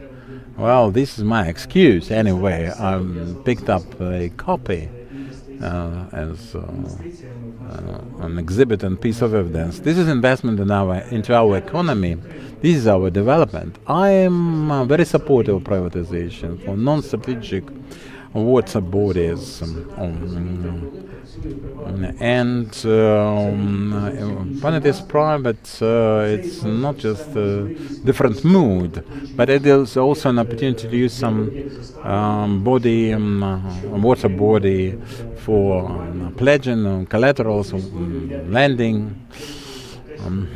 whatever the right term should be used there. And now speaking 8119, that's the the table draft of the Parliament. I have looked into the issue. It took me some days to examine it. It's a great idea, but it can be adopted in the first reading. By the second one, though, it should be finalized. Why? This is important. I work for the committee responsible for our economy, investments, FDIs, more than 12 million euros, and I co-authored, co-penned. Also, I'm happy to report the coolest laws to be adopted for this parliament, for industrial parks. You've heard of that. I'm sure it's an excellent opportunity, an excellent tool to develop our processing capacity. And the micro-business strategy with the Ministry of Economy we're developing. So there are some realistic mechanisms to have the toolkit to stimulate investments. So the draft is basically good, but I would enrich it with some incentive, not just to make access easier to a water body, but also to provide certain economic, financial, fiscal, let's say fiscal incentives. We have to talk to the tax authority about that, but we have to attract attention to this subject matter. And there is some statistics and some correlation. Out of 100% of importation of fish products, 100% of imports, 20% is our Ukrainian, 80 is even less. It has been reported already. I used the data as of 2019, 10%. 9%. This is a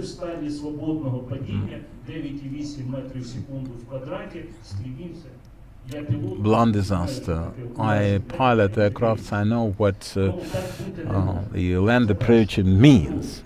But if we look into the trade balance, it's more or less the same picture as of 2019. That's what I have available. It was a great report,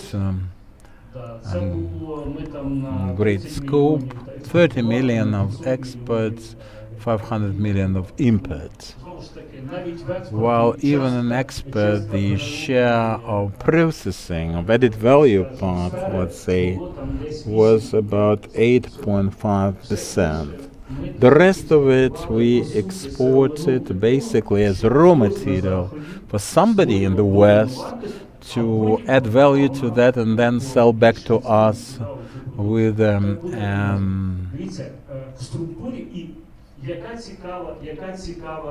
profit.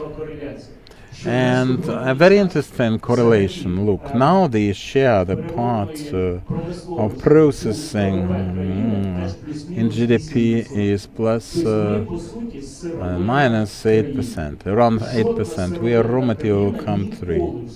No such country can be rich. And OECD 37 countries benchmarking for the share of processing in the GDP structure, at least 20%, at least. And that is not to mention accumulation, gross accumulation of principal capital to grow, to upgrade, to develop 30 to 40% like in China, and we have 11 and so forth. So the task is clearly this. Also through not improve, but I would say creation of a new investment environment to change this shameful situation for Ukraine and reach the benchmarks set in the world presently. What should be done for this? And at the committee and our colleagues in the Ministry of Economy set three key assignments or tasks. Number one, to stimulate demand for Ukrainian products. This is FAO, 12 kilos consumption per capita. FAO has 20 as the benchmark, around that figure. So there is some room for improvement.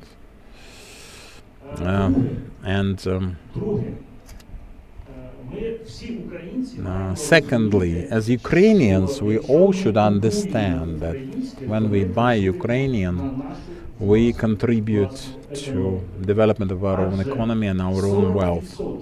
Because 40% of all those expenditures are regained through different mechanisms, like taxes and fees. They come back to the budget of our country, and then this is done. I do not know how you see contribution of the Ukrainian producers of fish products and fish industry for participation in public procurement system. Whether you have any priorities for the equipment and other things, we have 20% of localization. And can we hypothetically at least launch something of the kind that prioritizes Ukrainian producers? Thank you. Unfortunately, we have a great discrepancy there in favor of importers who sell imported fish, and there's something to work on. See, I'm not just giving assignments for the people, navigating people. There is a commentary, I believe.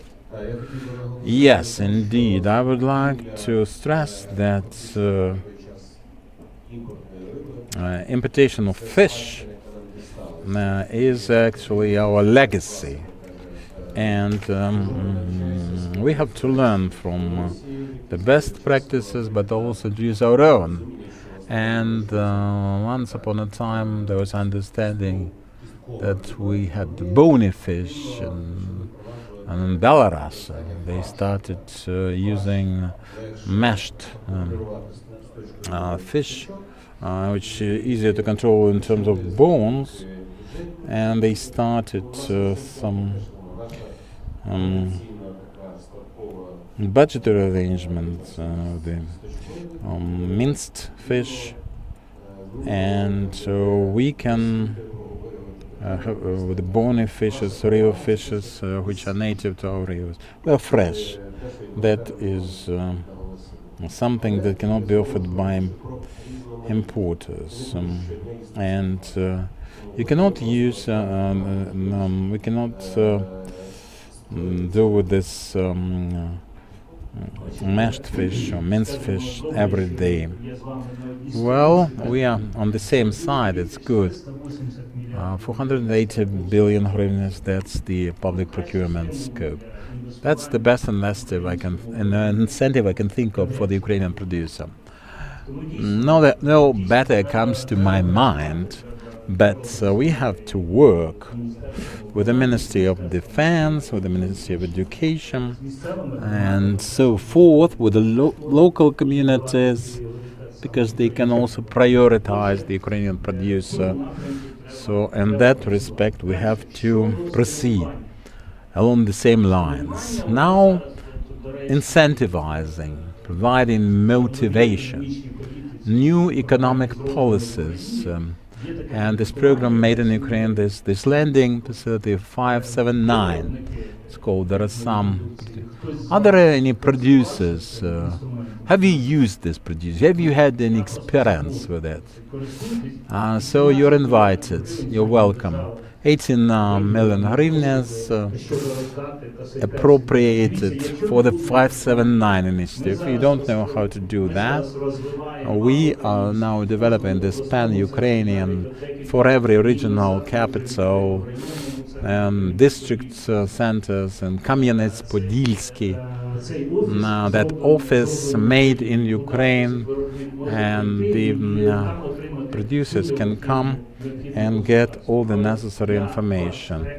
But I would like to call upon you, whilst we still have this opportunity, please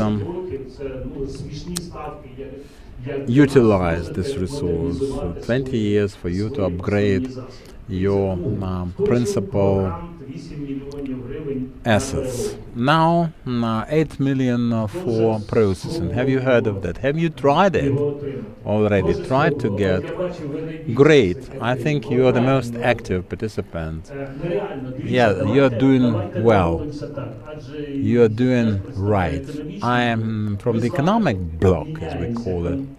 We will exchange our particular details, and if you have any programs, you can approach me directly, because I would like this mechanism to be active, especially for the aquaculture. I don't think it is a secret for anyone that the scope of aquaculture is now bigger than the output of fishing, the catch, but that this is an exciting story in two respects. We do not deplete biodiversity and biological resources, we do not exhaust, but we can structure the investment project related to aquaculture in any place in Ukraine. And there are 2.4 million hectares of water surface, 24,000 square kilometers, roughly. This is maybe not the right audience to preach about this. Perhaps the government would be better positioned to appreciate that for the investment tools we have to start. We have to look from the economic point of view at our natural resources, among other things, not as stock, but as inventory, but assets. What assets should do? What's the principal mission for assets? To generate cash flows, to generate profits, and then for the future capitalize. So let's look into fisheries, the hunting grounds, and the reform is in progress. It's work in progress. 33 million hectares without any management, and there should be an economic paradigm, and then that it will change the economic landscape, not just for the fisheries. Because if we take 20,000 tons of aquaculture being produced now and divided by 2.4 million hectares of the water surface, that is not even a statistical error. Well, again, I am there for you, ready to support economic, not just to give you advice, however sound. One more thing, and without this thing, we cannot have any investments for economic growth, because it's great to develop some products that we have to sell. Well, that's another step for the government to make. And have you heard about this export and credit agency, or expert lending agency, whichever the proper name is? You haven't. Many of you haven't. One thing, one person has heard. So this is, in this circle, we have to work, institutional with the Ministry of Agriculture Policy, for this agency to become famous. Now, two key functions that I would like you to remember and add to your expertise as entrepreneurs. This expert credit agency, they can provide insurance for your export contract insure it against some ill faith actions with your counterpart from the country of destination for your export, the country you're exporting to. So no worries about settlements anymore. But this insurance coming from the agency, you take as security for the program 579 with the bank. It is accepted as a collateral, and you have the low interest rate for the loan to execute a contract.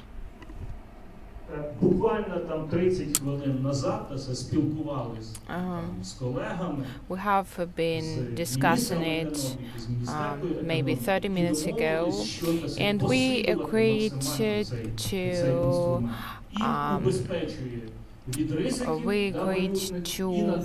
reinforce this tool.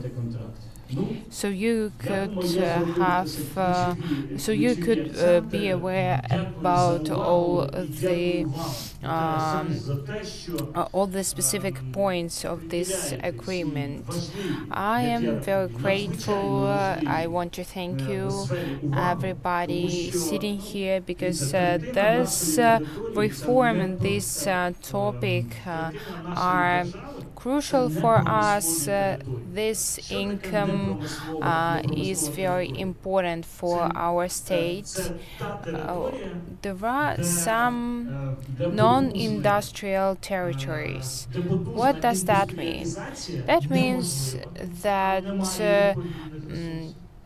promising industrialization is not possible in there. But we have a huge human resource there, a lot of people working there, and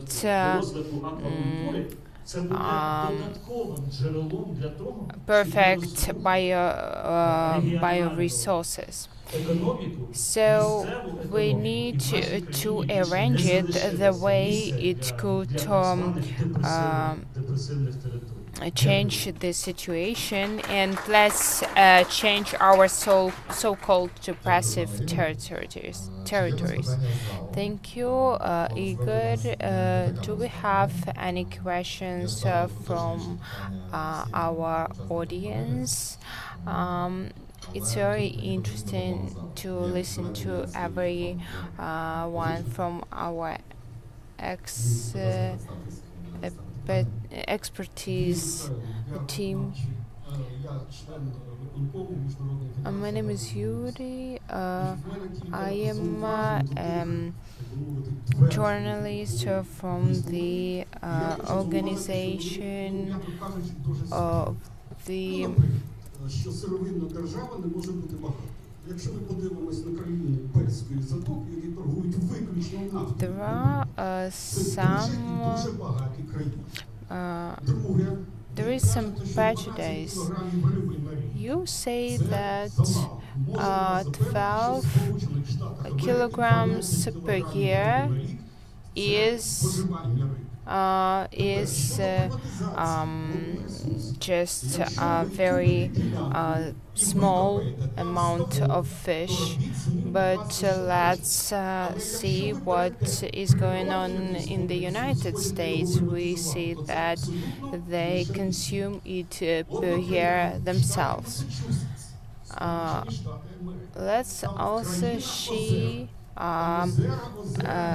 Let's also observe the situation in Massachusetts. We see that this is, let's call it the place of the lakes. They have arranged it the way they receive a rich number of fish. There are parts that can be used by those people who hike or just have to travel by foot. So be very careful with privatization. That is my request. Thank you very much. And well, that was the best shot. I couldn't have done better myself, so to speak. Would you like to answer to that, Igor? Well, Kuwait, we are not Kuwait. Moreover, all the countries who capitalized on oil, and they have to look into the United Arab Emirates. This is the end. This is stalemate and standstill, and 300,000 million years to recover the oil. They diversify their economy. They are key investors practically in all technical things happening in the world. I have a request, you see. Let's not look into the future using the back view mirror. Well, we have no such resources and we do not need them. The only thing we need is highly technological industry providing for dynamic development of our economy. We need production. We do not want to be, and I'm going public with that, we do not want to be a breadbasket of Europe. We want to be an industrial hub of Europe, even the world. Why not? High-tech, intellectual, innovative nation. So please, give me a break. Let's not look into the past for future developments. Now about fish consumption. This is not me reporting. I was referring to BRDO, and I trust in these professionals, because this is, and the guys, including girls and boys. Well, what's most important here? Look, first, fish is renewable. Secondly, this is less harmful for the environment than the biggest polluter of our air. Not the cars, but cattle. If you don't know about cattle, well, I feel sorry for you, and I should reveal the secret here. Fish does not require felling of any woods, and we have enough water resources to develop there. So in my opinion, there should be a systemic, a comprehensive approach After all, we have a coffee break to continue with this discussion. I can see the gleaming eyes of your opposition, and now we can really continue this discussion. This is a panel discussion that spills over because we are scheduled to have a 30 minutes coffee break, and then at a quarter past noon we'll come back here to beat this issue to death, I dare say. Thank you very much. Thank you very much indeed.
Не знаю, хто це.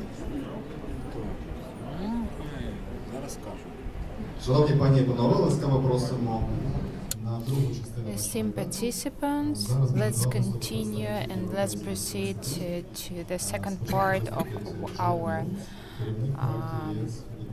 conference.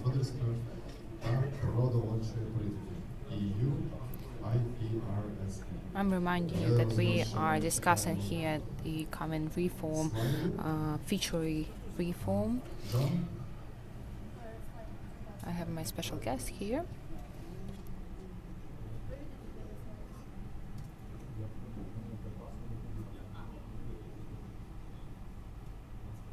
Okay, good afternoon, everybody. And, thank you to the organisers for a very interesting event. It was very interesting for me this morning.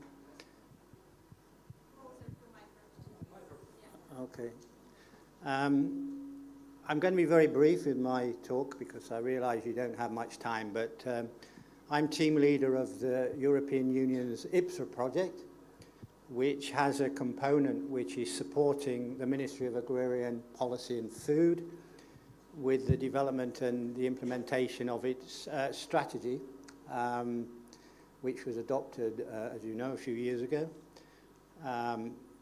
in a number of areas. And I'll quickly explain what those areas are, but we're particularly interested in helping to develop smallholder fisheries activities. This is our main priority.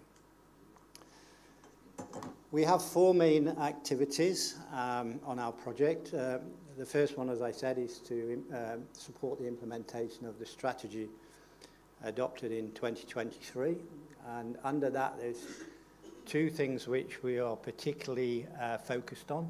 One is for the ministry to fully understand the EU's common fisheries policy.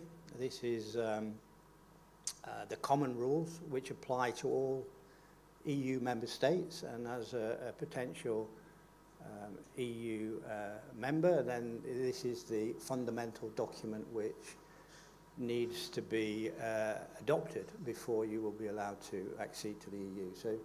So we're helping the ministry to understand what that involves, and we have regular discussions on that. The other key area for our work is to try to assist the ministry and the agency and everybody else to clearly separate the development of policy, fisheries policy, from the control and the monitoring of that policy. So for us it's very important to separate clearly these functions, and this is something we're working with the ministry to establish the best structure to do that. We're preparing information and training materials on that, and we're going to organise, we hope, in the nearest future, a trip to Spain, where the European Fisheries Control Agency exists, and we will send people from the ministry and the agency to see how it works in Spain, but also under the control agency, which is the European Agency for Control of Fisheries. We've been working very closely with the ministry on the development of draft legislation.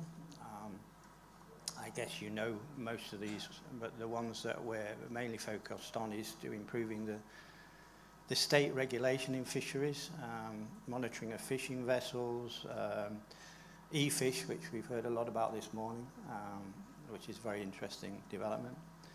And then legislation related to permits, logbooks, receipts, marking of fishing gear, etc. So we establish with the ministry at the beginning of each year what is the priority legislation, and then we have a team of lawyers which help them on development of this legislation.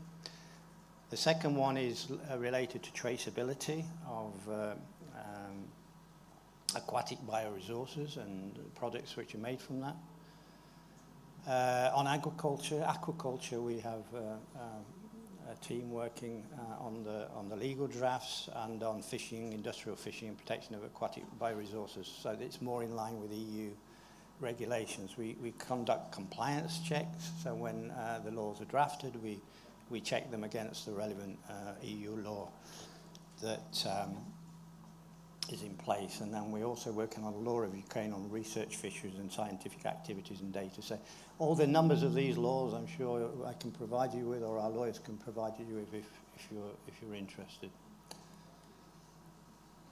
A big component of our project is working very closely with FAO. Pierre this morning explained what FAO is doing, and they lead on a lot of things which we support if they ask us to support them. I'll quickly go down the list, but it's related to fish stocks monitoring, fisheries database, fleet inventory, certification of fishing vessels, illegal unreported and unregulated fishing, and also we're looking at the moment at possibilities of supporting, or FAO leading, and we supporting the development of a research institute which would help to replace the one which has been lost at the moment in Mariupol, and potentially could be developed in other parts of Ukraine for inland and sea fishing. So this is something we're working with FAO on. We're also working with the ministry on a kind of a longer term plan of restructuring of the management of fisheries and administration of fisheries, again based on having eventually to be a part of the European Union and having to have in place the structures which the European Union would expect.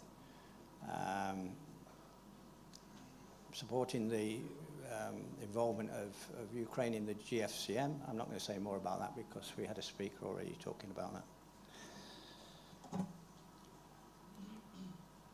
This is pretty much what we're doing. I'm happy to discuss later with everybody who wants to know in more detail what we're doing. There are two parts of our project which are still very much underdeveloped, and I see again today it's not really been discussed, mainly because I think there's other priorities at the moment. But there's two parts of our project that we would be interested in discussing with anybody who thinks they have some proposals or good ideas. One is assisting in developing self-regulatory approaches, basically, where fishermen would more look at regulating their own activities, obviously within the law of Ukraine, but having more sort of a control over the management of the fisheries resources themselves, and controlling the management and of those fisheries resources, either inland or, obviously at the moment Black Sea is difficult, but inland reservoirs would be good. And also we would be interested in looking at how smallholder fisheries activities could be further developed. You talk a lot about commercial fishing or industrial fishing, but you know, there's a lot of potential for smallholder fisheries enterprises, and how might they develop? And so again, I'd be very interested in knowing from you after this meeting or at sometime in the future how you think these kind of things could be developed, particularly in relation to organising fishermen's associations, federations, in aquaculture in particular. I'm going to stop there because I haven't really prepared a lot of detail. So, Alexei, thank you for your time, and thank you for the opportunity.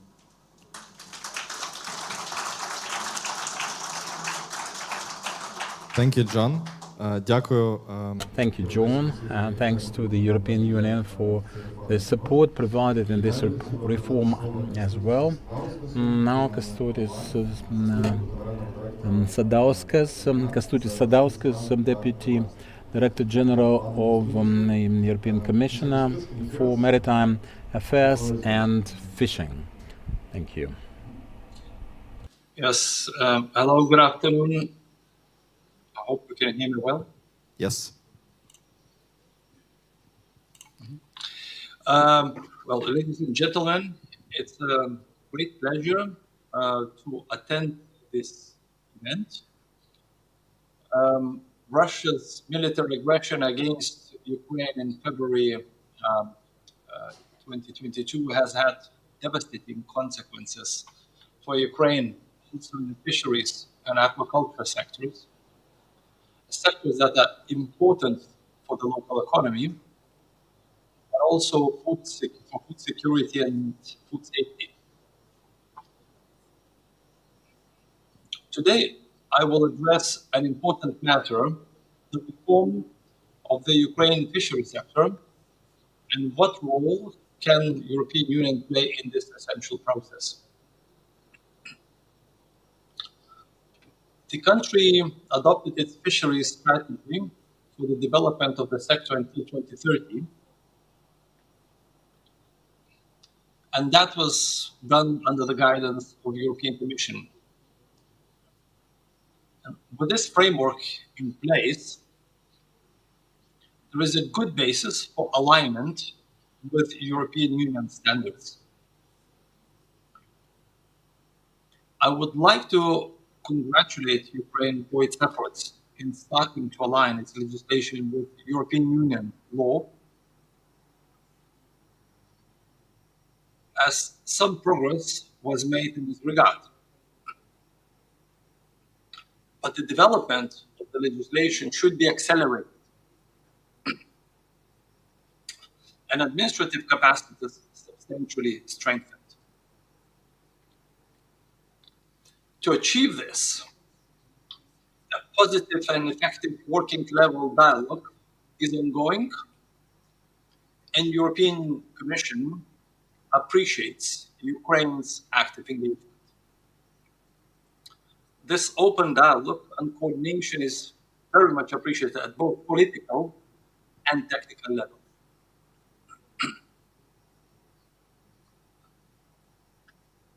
The European Commission stands strongly with Ukraine and provides support in the form of expert trainings and TAPAS strategic projects in the fields where fast reforms are needed, like resource management, inspections and controls, fight against illegal, unreported and unregulated fishing, and aquaculture. For example, we help Ukraine develop its administrative and institutional capacity for the management and control of fishing activities. The European Commission is now making European Fisheries Control Agency unique training opportunities available to Ukraine fisheries inspectors, including a training manually already translated in Ukrainian language.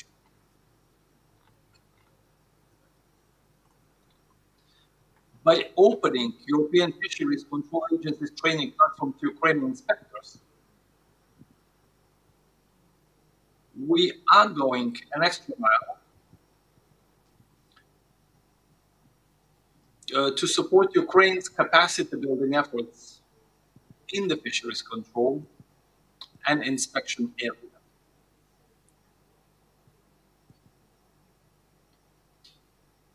These TAPAS projects, as well as our continuous dialogue and exchanges, show the commitment of Ukraine to advance steadily on its European Union path.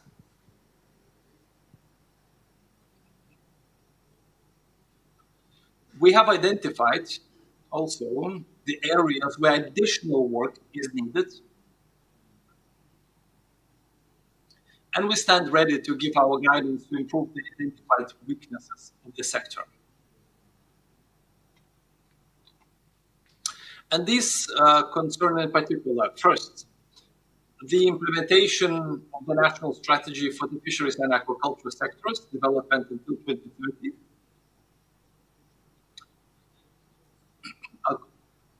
According to its action plan. And that includes the alignment of the national legislation with European Union law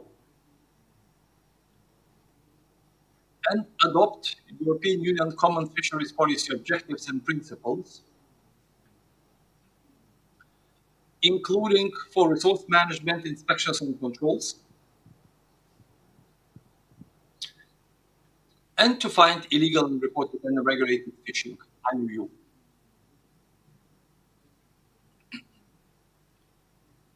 And the second, the development of its administrative and institutional capacity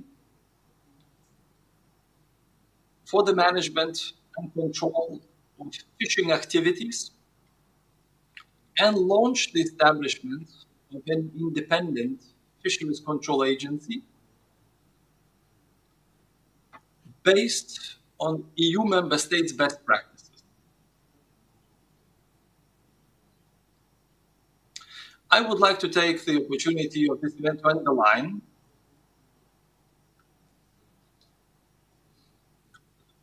that Ukraine continues to be a reliable partner in international fora and reiterate the importance we put on having Ukraine deeply involved in the work of the General Fisheries Commission for Mediterranean, GFCM.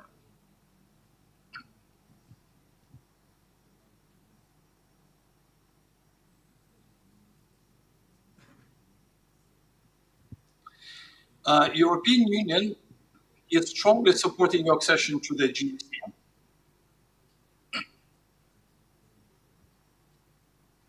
We will keep guiding and supporting you on the way to become a full member of this General Fisheries Commission for Mediterranean Black Sea.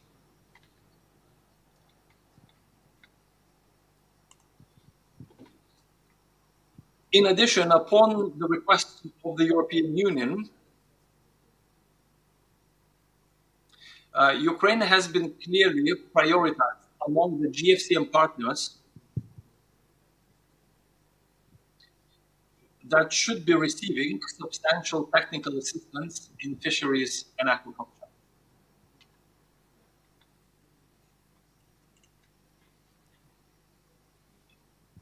We are continuously ensuring full support to the GFCM Action Plan for Aquaculture for Ukraine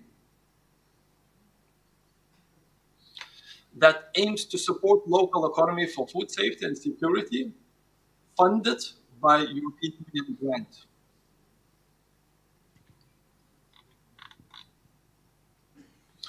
Upon European Union's request and in response to a dire situation in Ukraine, the General Fisheries Commission for Mediterranean, in collaboration with Ukrainian services and stakeholders, conducted an assessment of the immediate needs of the sector and will work towards supporting its reconstruction.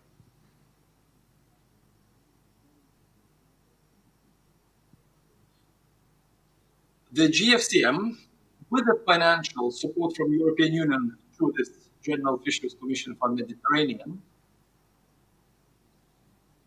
provides concrete technical support to Ukrainian aquaculture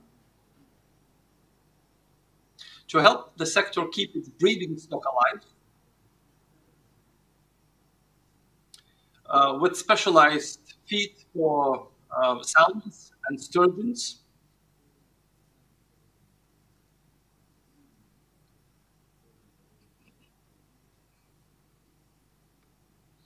and provide carp fish to be farmed.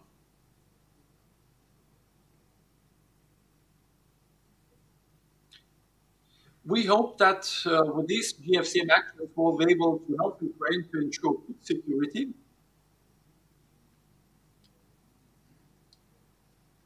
for the next year and for the years to come.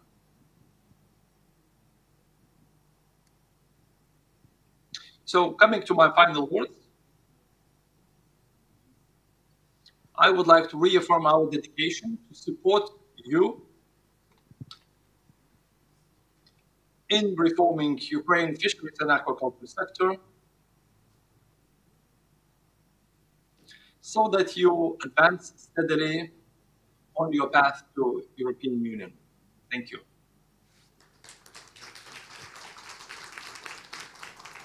Thank you, Kęstutis. Ministry of Agrarian Policy asked me to say thank you again for your support. Дякую шановним гостям з офлайн і онлайн Євросоюзу. Thank you for the online and offline reports from the realm of the European Union. Now we have to rearrange some settings here.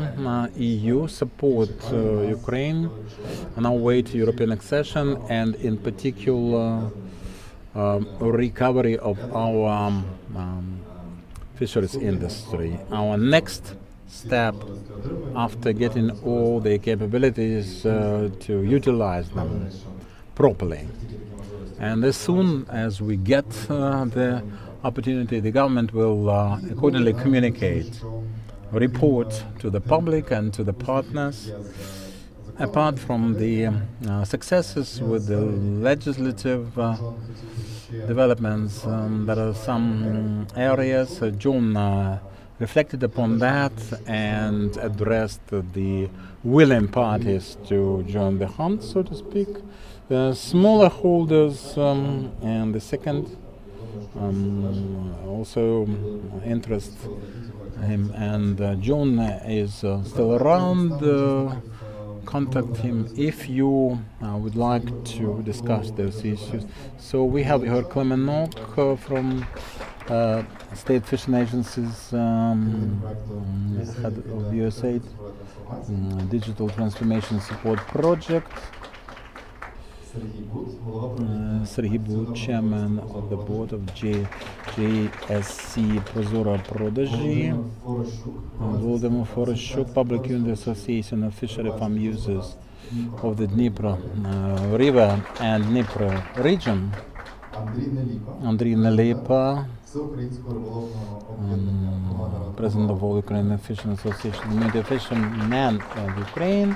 Irina Gruzinska, head of agriculture sector of BRDO, and Danilo Molchanov, whom we mentioned as head of the USAID, UK Development Project supporting digital transformation.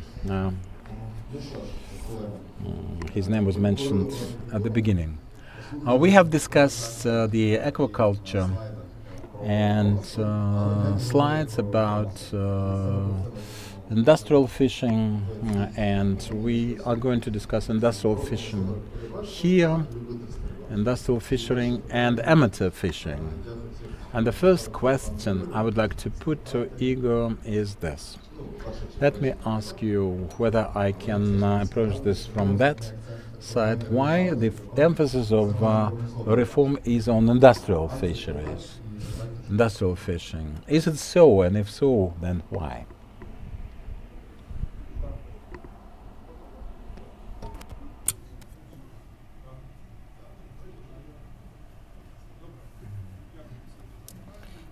Thank you. Thank you, Alexei, for your question. The microphone is not working. Yeah, now it's working. Thank you, Alexei, for your question. The answer is simple, but at the same time very difficult, because you see that this is about our general resource of the state, and of course we are oriented to the European integration, and taking into account our legislation and the legislative process of the European Union. The main thing is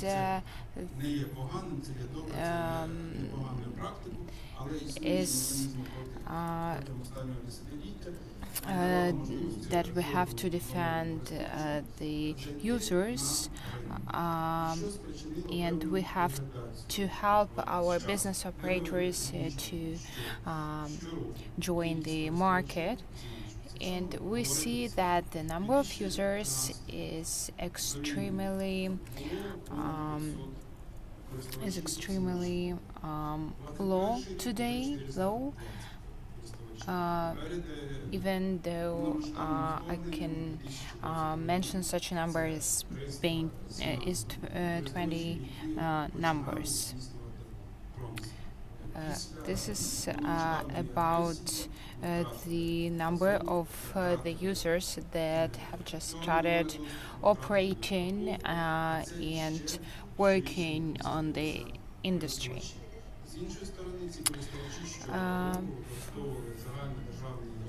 We see that they use general state resource, and they were given with 65% of this resource. We see that the request is still high, but there are some obstacles, so they have to overcome them. Thank you, dear participants. Now we have an air alarm. And thank God we don't have to move anywhere because we are already in the shelter, in the hideout. So I understand that there are a lot of offers in terms of supporting these reform or other reforms, related reforms. What can you say? For my part, I want to thank everybody for this lovely meeting, and thank you personally, Alexei, as a representative of our partners. We see a huge support from the part of our state and Ministry of Agrarian Policy. When we decide if we should or we shouldn't support some initiative, some changes, we first have to evaluate if there are any synergy, correlation between theory and practical implementation. We understand that we have to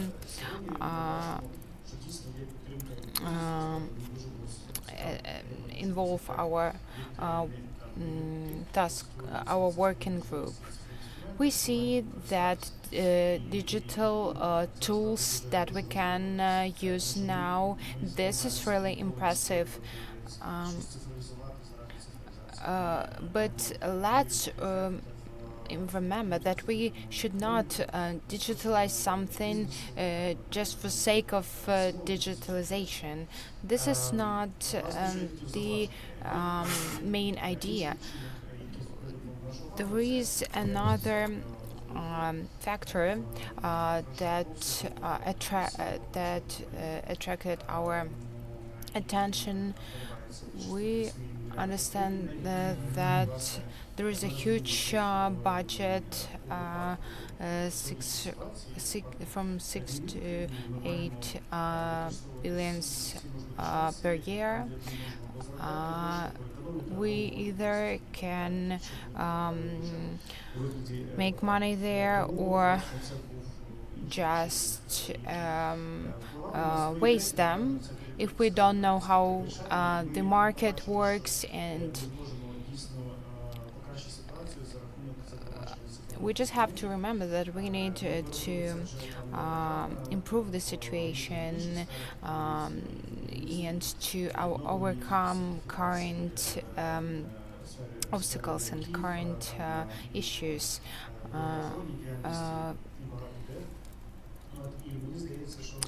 I think that this comprehensive approach that we implement here, let's call it commitment, maybe, when we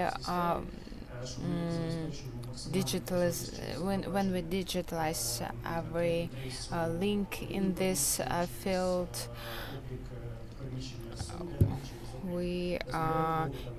we've got some tasks, as for example, accounting the vessels and etc. This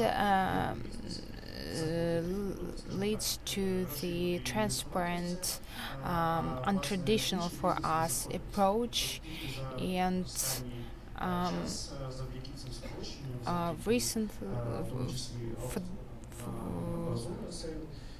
as we see, via Prozoro platform, we could transparently work with all the organizations, and I think that this is a good result for us. Me myself, I love fishing. I used to go fishing in Odessa region as well, and I understand that some of us may be concerned by the fee for fishery, but anyway, we have to. We have drafted and created a lot of interesting ideas, so we can go from the amateur industry to real industrialization within our platforms. I think that everything is possible. We just have to move it. We can move it already now. Just don't wait for better times. Thank you, Danila. We are talking a lot about transparency and accountability, and we had not much time for discussing auctions. When there was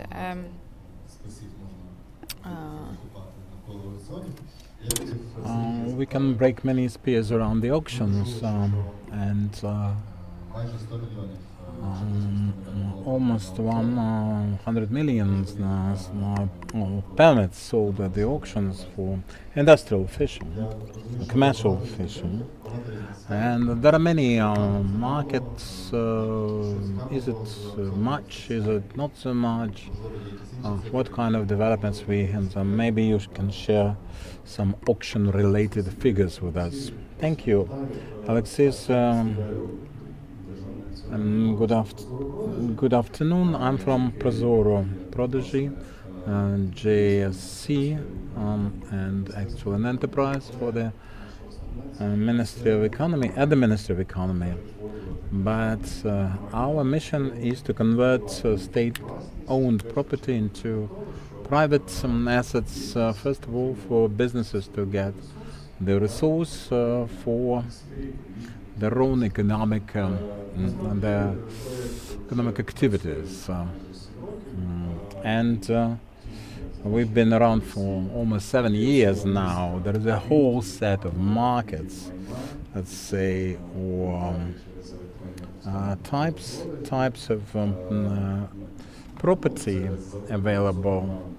And this is auctions on privatization and on the liquidated banks' assets sales. And at the end of 2022, the legislative framework was adopted so that the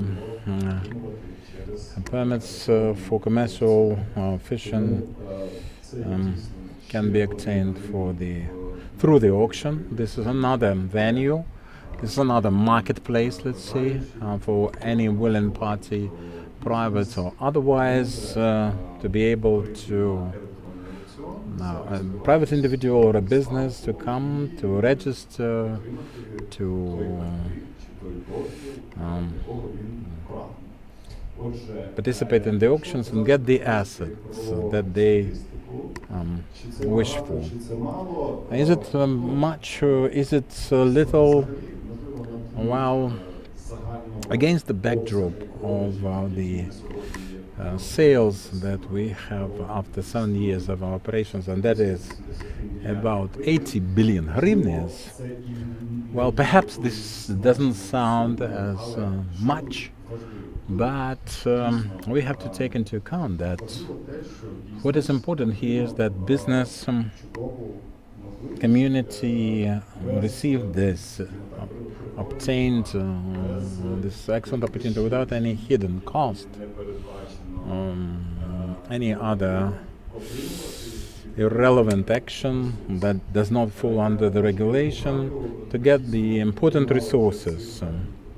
My predecessors mentioned 100 million hryvnias of successful auctions, but this is 100 million hryvnias for 2023. Now we can see about 160 in the system, so there is some progress. Evidently, we follow the statistics very closely for all the auctions. And what should be said about the auctions for commercial fishing? Well, there we witnessed a market formation stage. For the first auctions last year, having a big price rise versus the original value and the winning bidder, that was exponential difference, hundreds of and thousands of percent, but this is not that critical, it's not that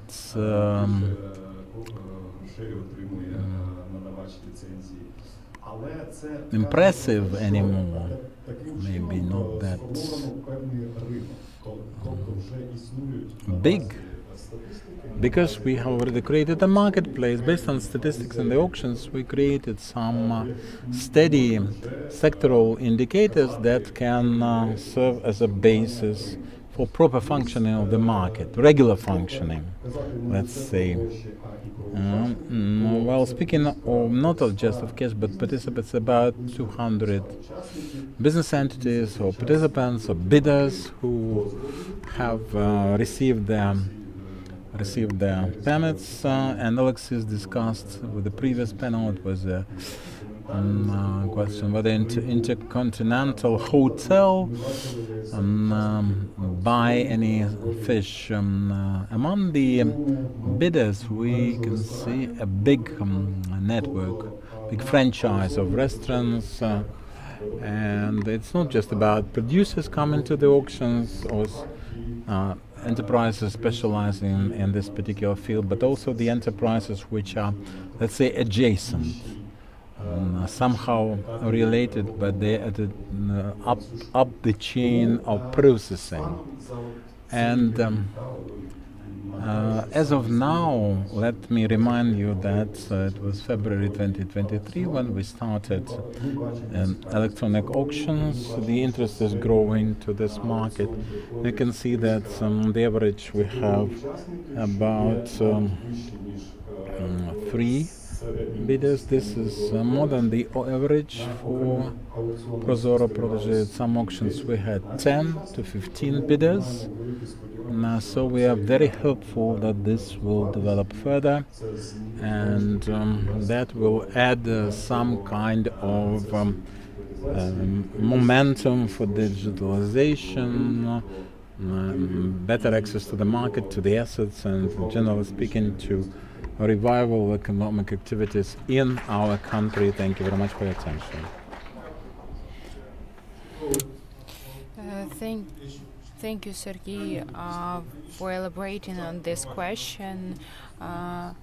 I just want to emphasize on the number of 160 billion auctions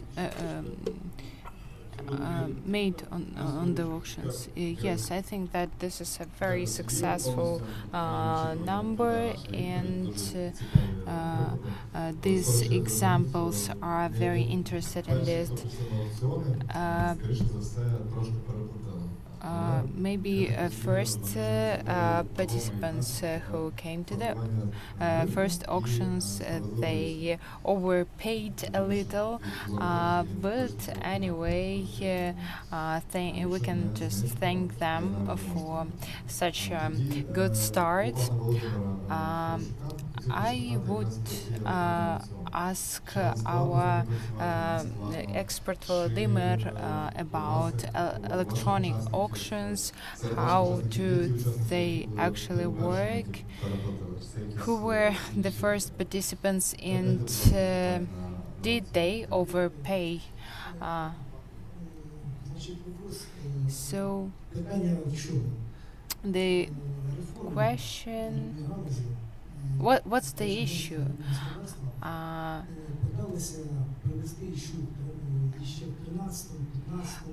There were some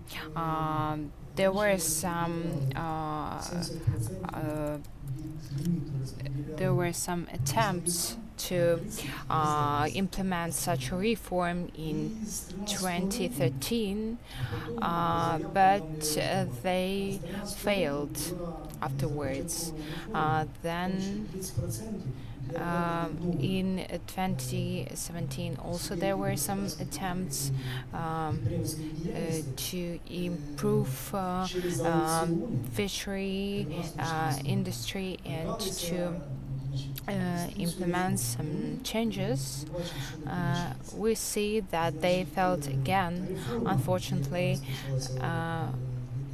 and the reform that was started in 2023 gave the opportunity for common business operators to participate in the auctions, and fishery entities, they realized that they could be a part of it, not meeting any special requirements.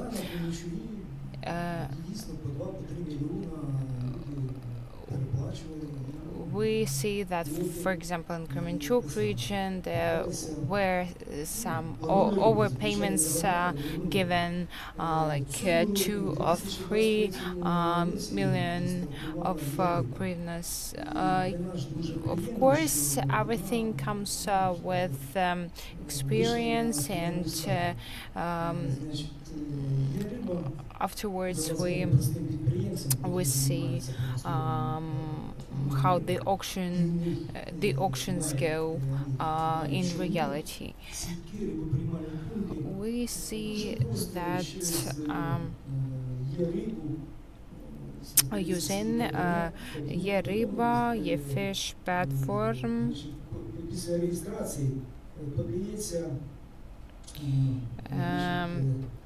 has a simple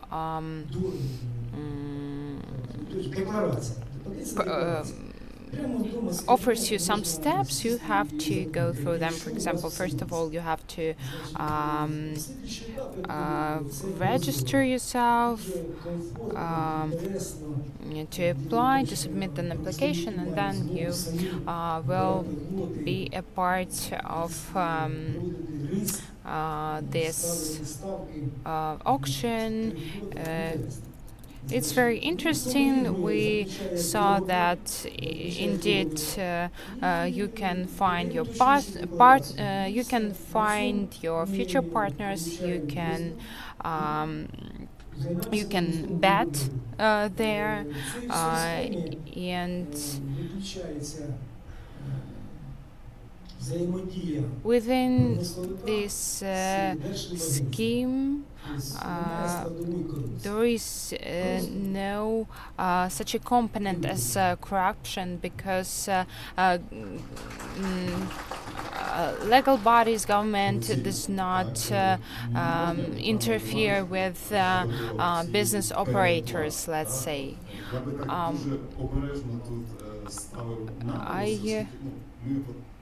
I would say that we need to. I think that this topic, this question, is very sensitive. If we are talking about overpaying, we need to remember that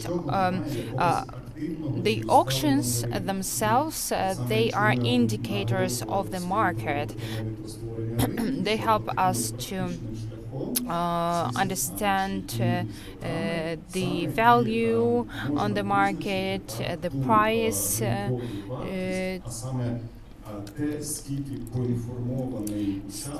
and especially we can evaluate how the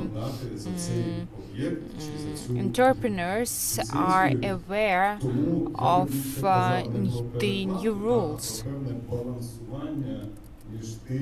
So this is about the balance, about the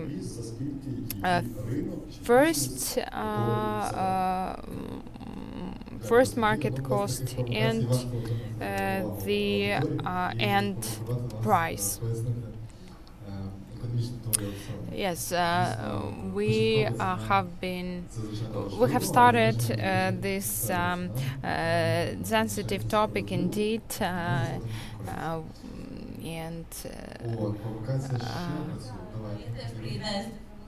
I want to join this provocative topic. We need to understand what kind of fishery entities participate in the auction. 70% of them are 70% of them are limited liability companies, and there is high level of competitiveness in there for them. Yes, thank you for this remark. Danila told us some interesting points for our future plan after the victory. So I want to ask you, what should we do now, not waiting for a further victory? Thank you for your question. We are not just neighbors in this business. We are coexisting with each other because our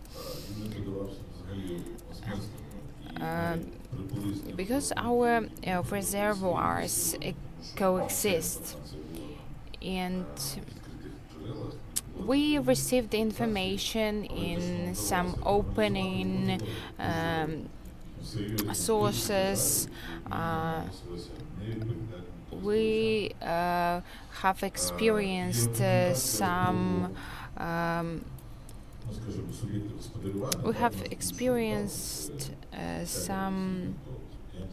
not responsible users, and of course they made some damage to the state.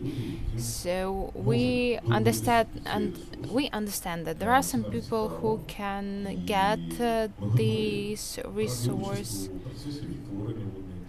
We can participate in the process of renewing the resources. We just want to be helpful, and we want to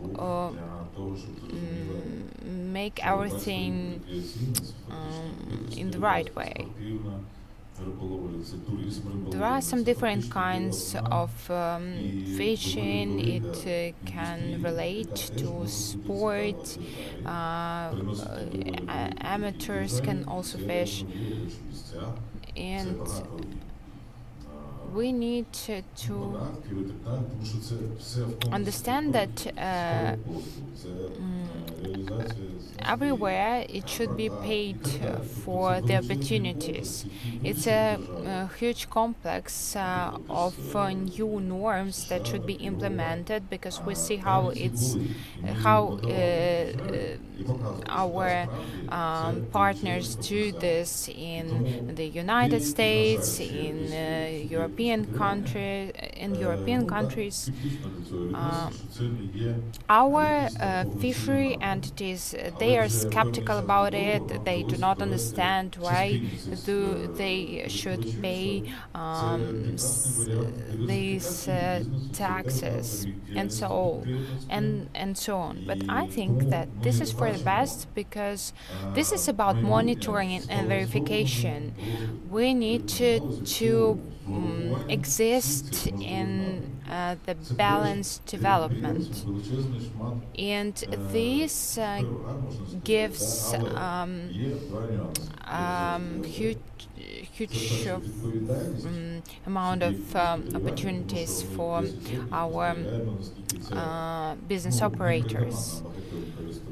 What I see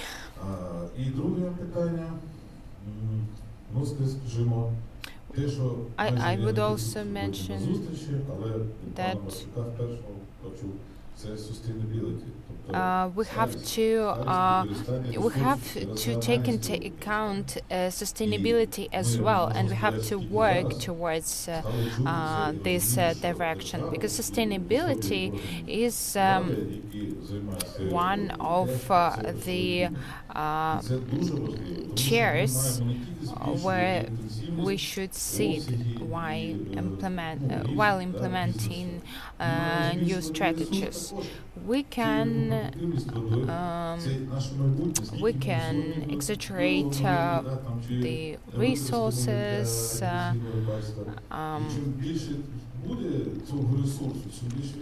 and we understand that the more resources we have, the more successful cases we can get. So we need to remember clearly that this is about sustainability, and our business should be sustainable. Thank you very much. I would like to ask you, what should be our next steps? Well, we have seen what we've got, the state of play, the service is already launched, the drafts already converted into laws.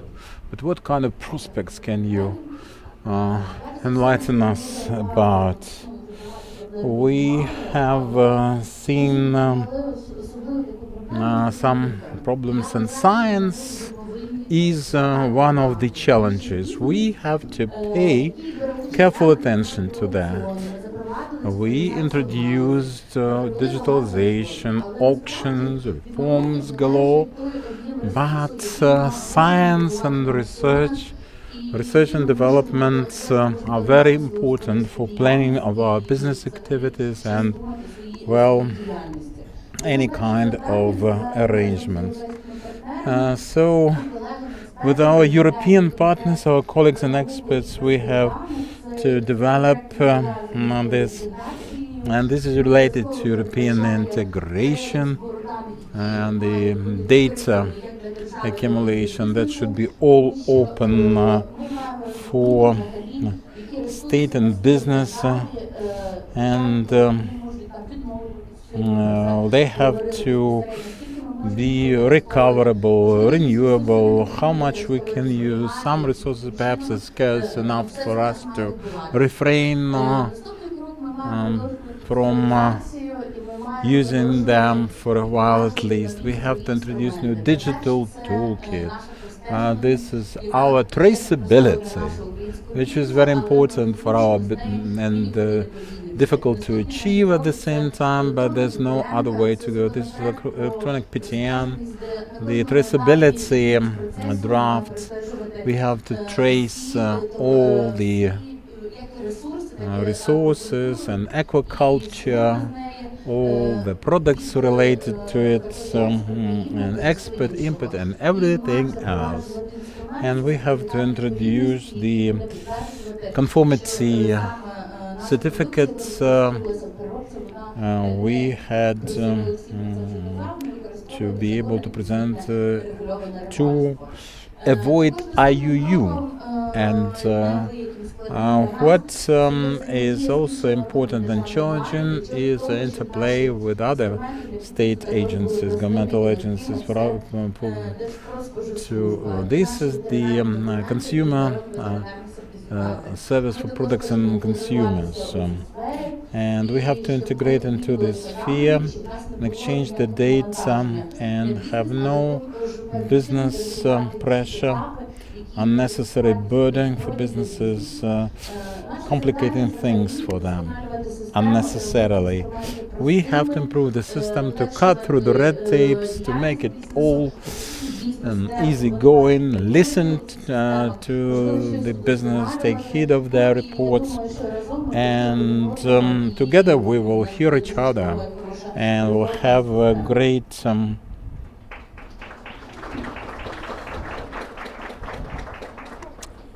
thank you for your attention. Thank you, Irene. Just as a follow-up, I would like to ask you another question.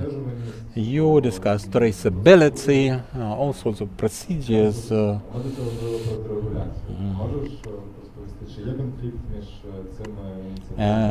Is there any conflict between or among these initiatives? Are they going to be smooth and simple? No, they're not. They difficult to achieve, and in our integration, your integration, we have to confirm the legal origin, provenance of our raw material at every stage of conformity assessment. This traceability is key, but also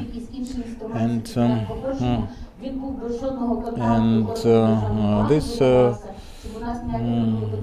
should not be instead of 30 days, it should be done within 2 days, and this also for permits to be issued smoothly and seamlessly.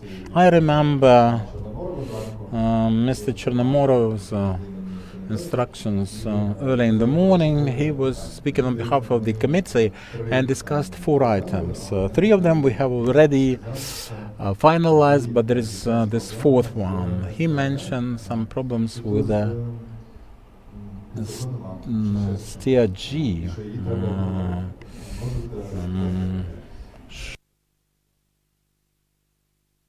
And some kind of bill which is stuck in the pipeline.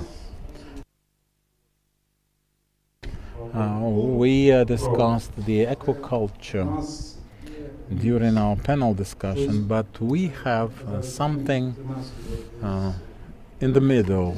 This is the special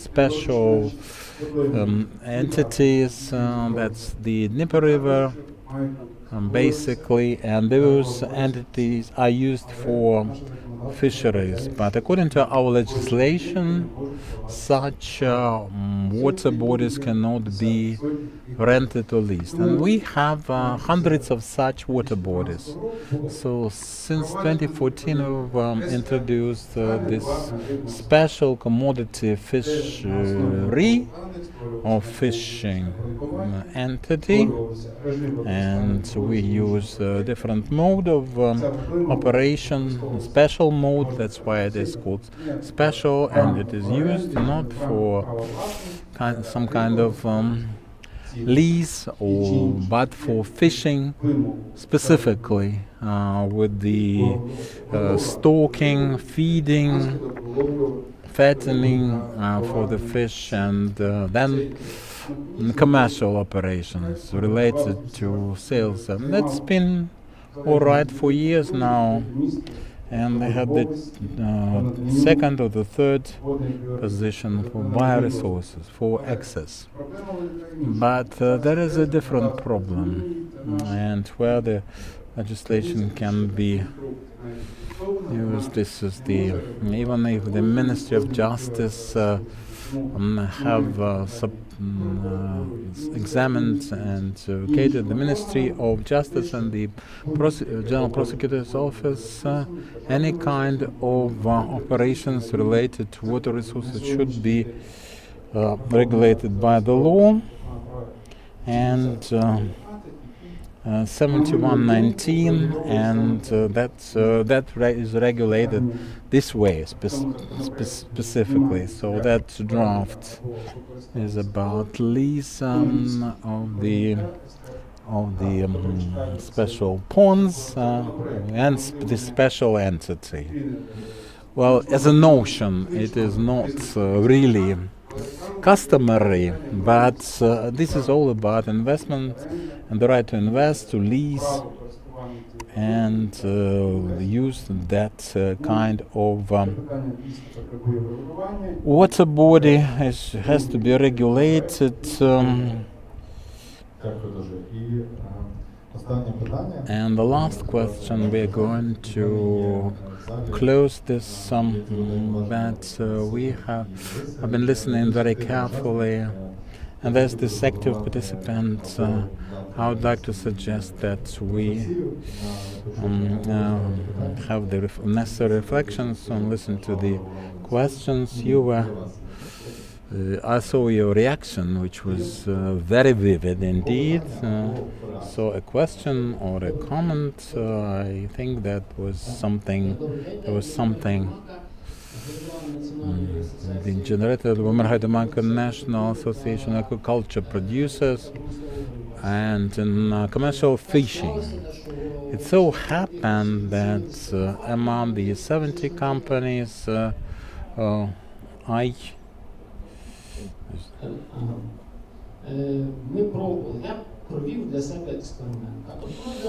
I experimented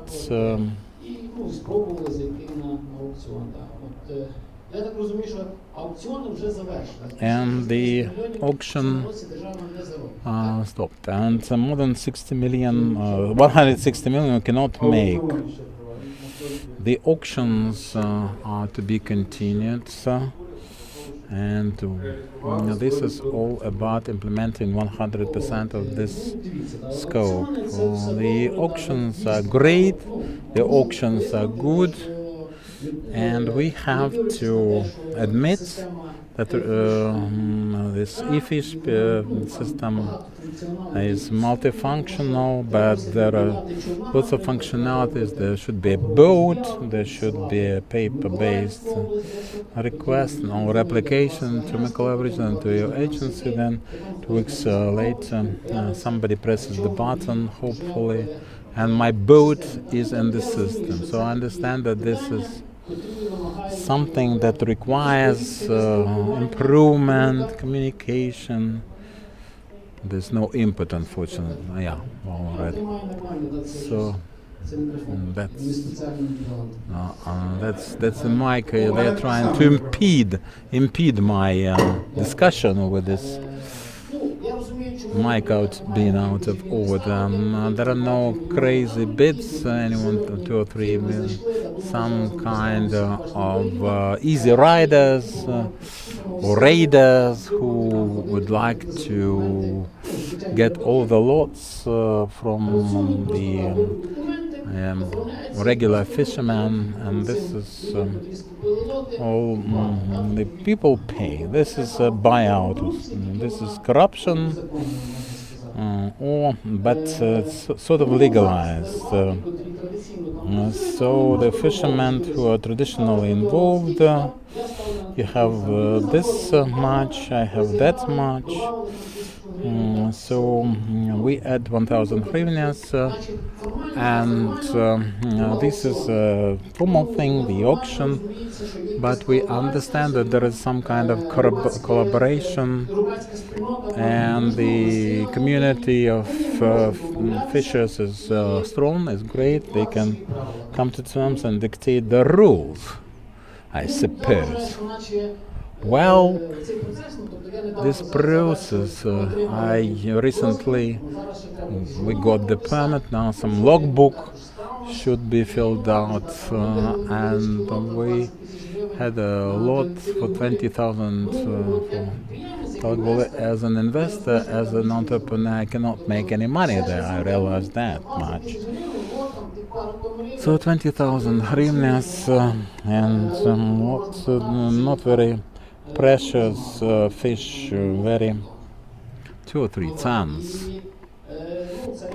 and we cannot make any money, and an investor cannot be attracted. So it's either I buy out all the lots for precious fish and do my own boatstead, and I cannot register that,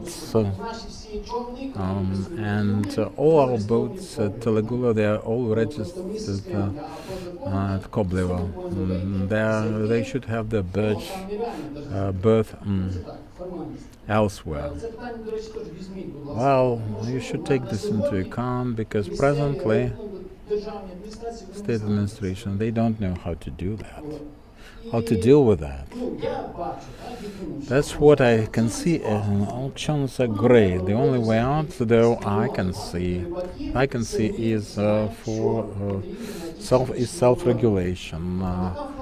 Fishermen know the water reserves, create cooperatives, quotas, and the community decide who can enter 300, 5,000, and that is processing at least 20% or 30% on the logistics, the platform, and then you will not be an issue, because the local people wouldn't let them poach, and people with a cell phone cannot do that. Let's work, we have to get together and do it. Let's just do it. We should not reinvent the wheel here. Thank you very much. Great feedback. I would maybe offer you that if you have maybe some time after the conference, please come to our experts, join the after-party discussion, and I think in total, mainly this feedback is very important. We have to take into account when developing the next steps of the reform. I understand you. I understand you. Don't say that you are the participants who act like this. Just say that you have heard about it. I would kindly ask you to join our informal discussion after the conference. Thank you very much for joining. Let's stay in touch. Maybe you want a couple of words? Yes, thank you very much, Alexei, for moderating this panel discussion. I think that each direction of fishery are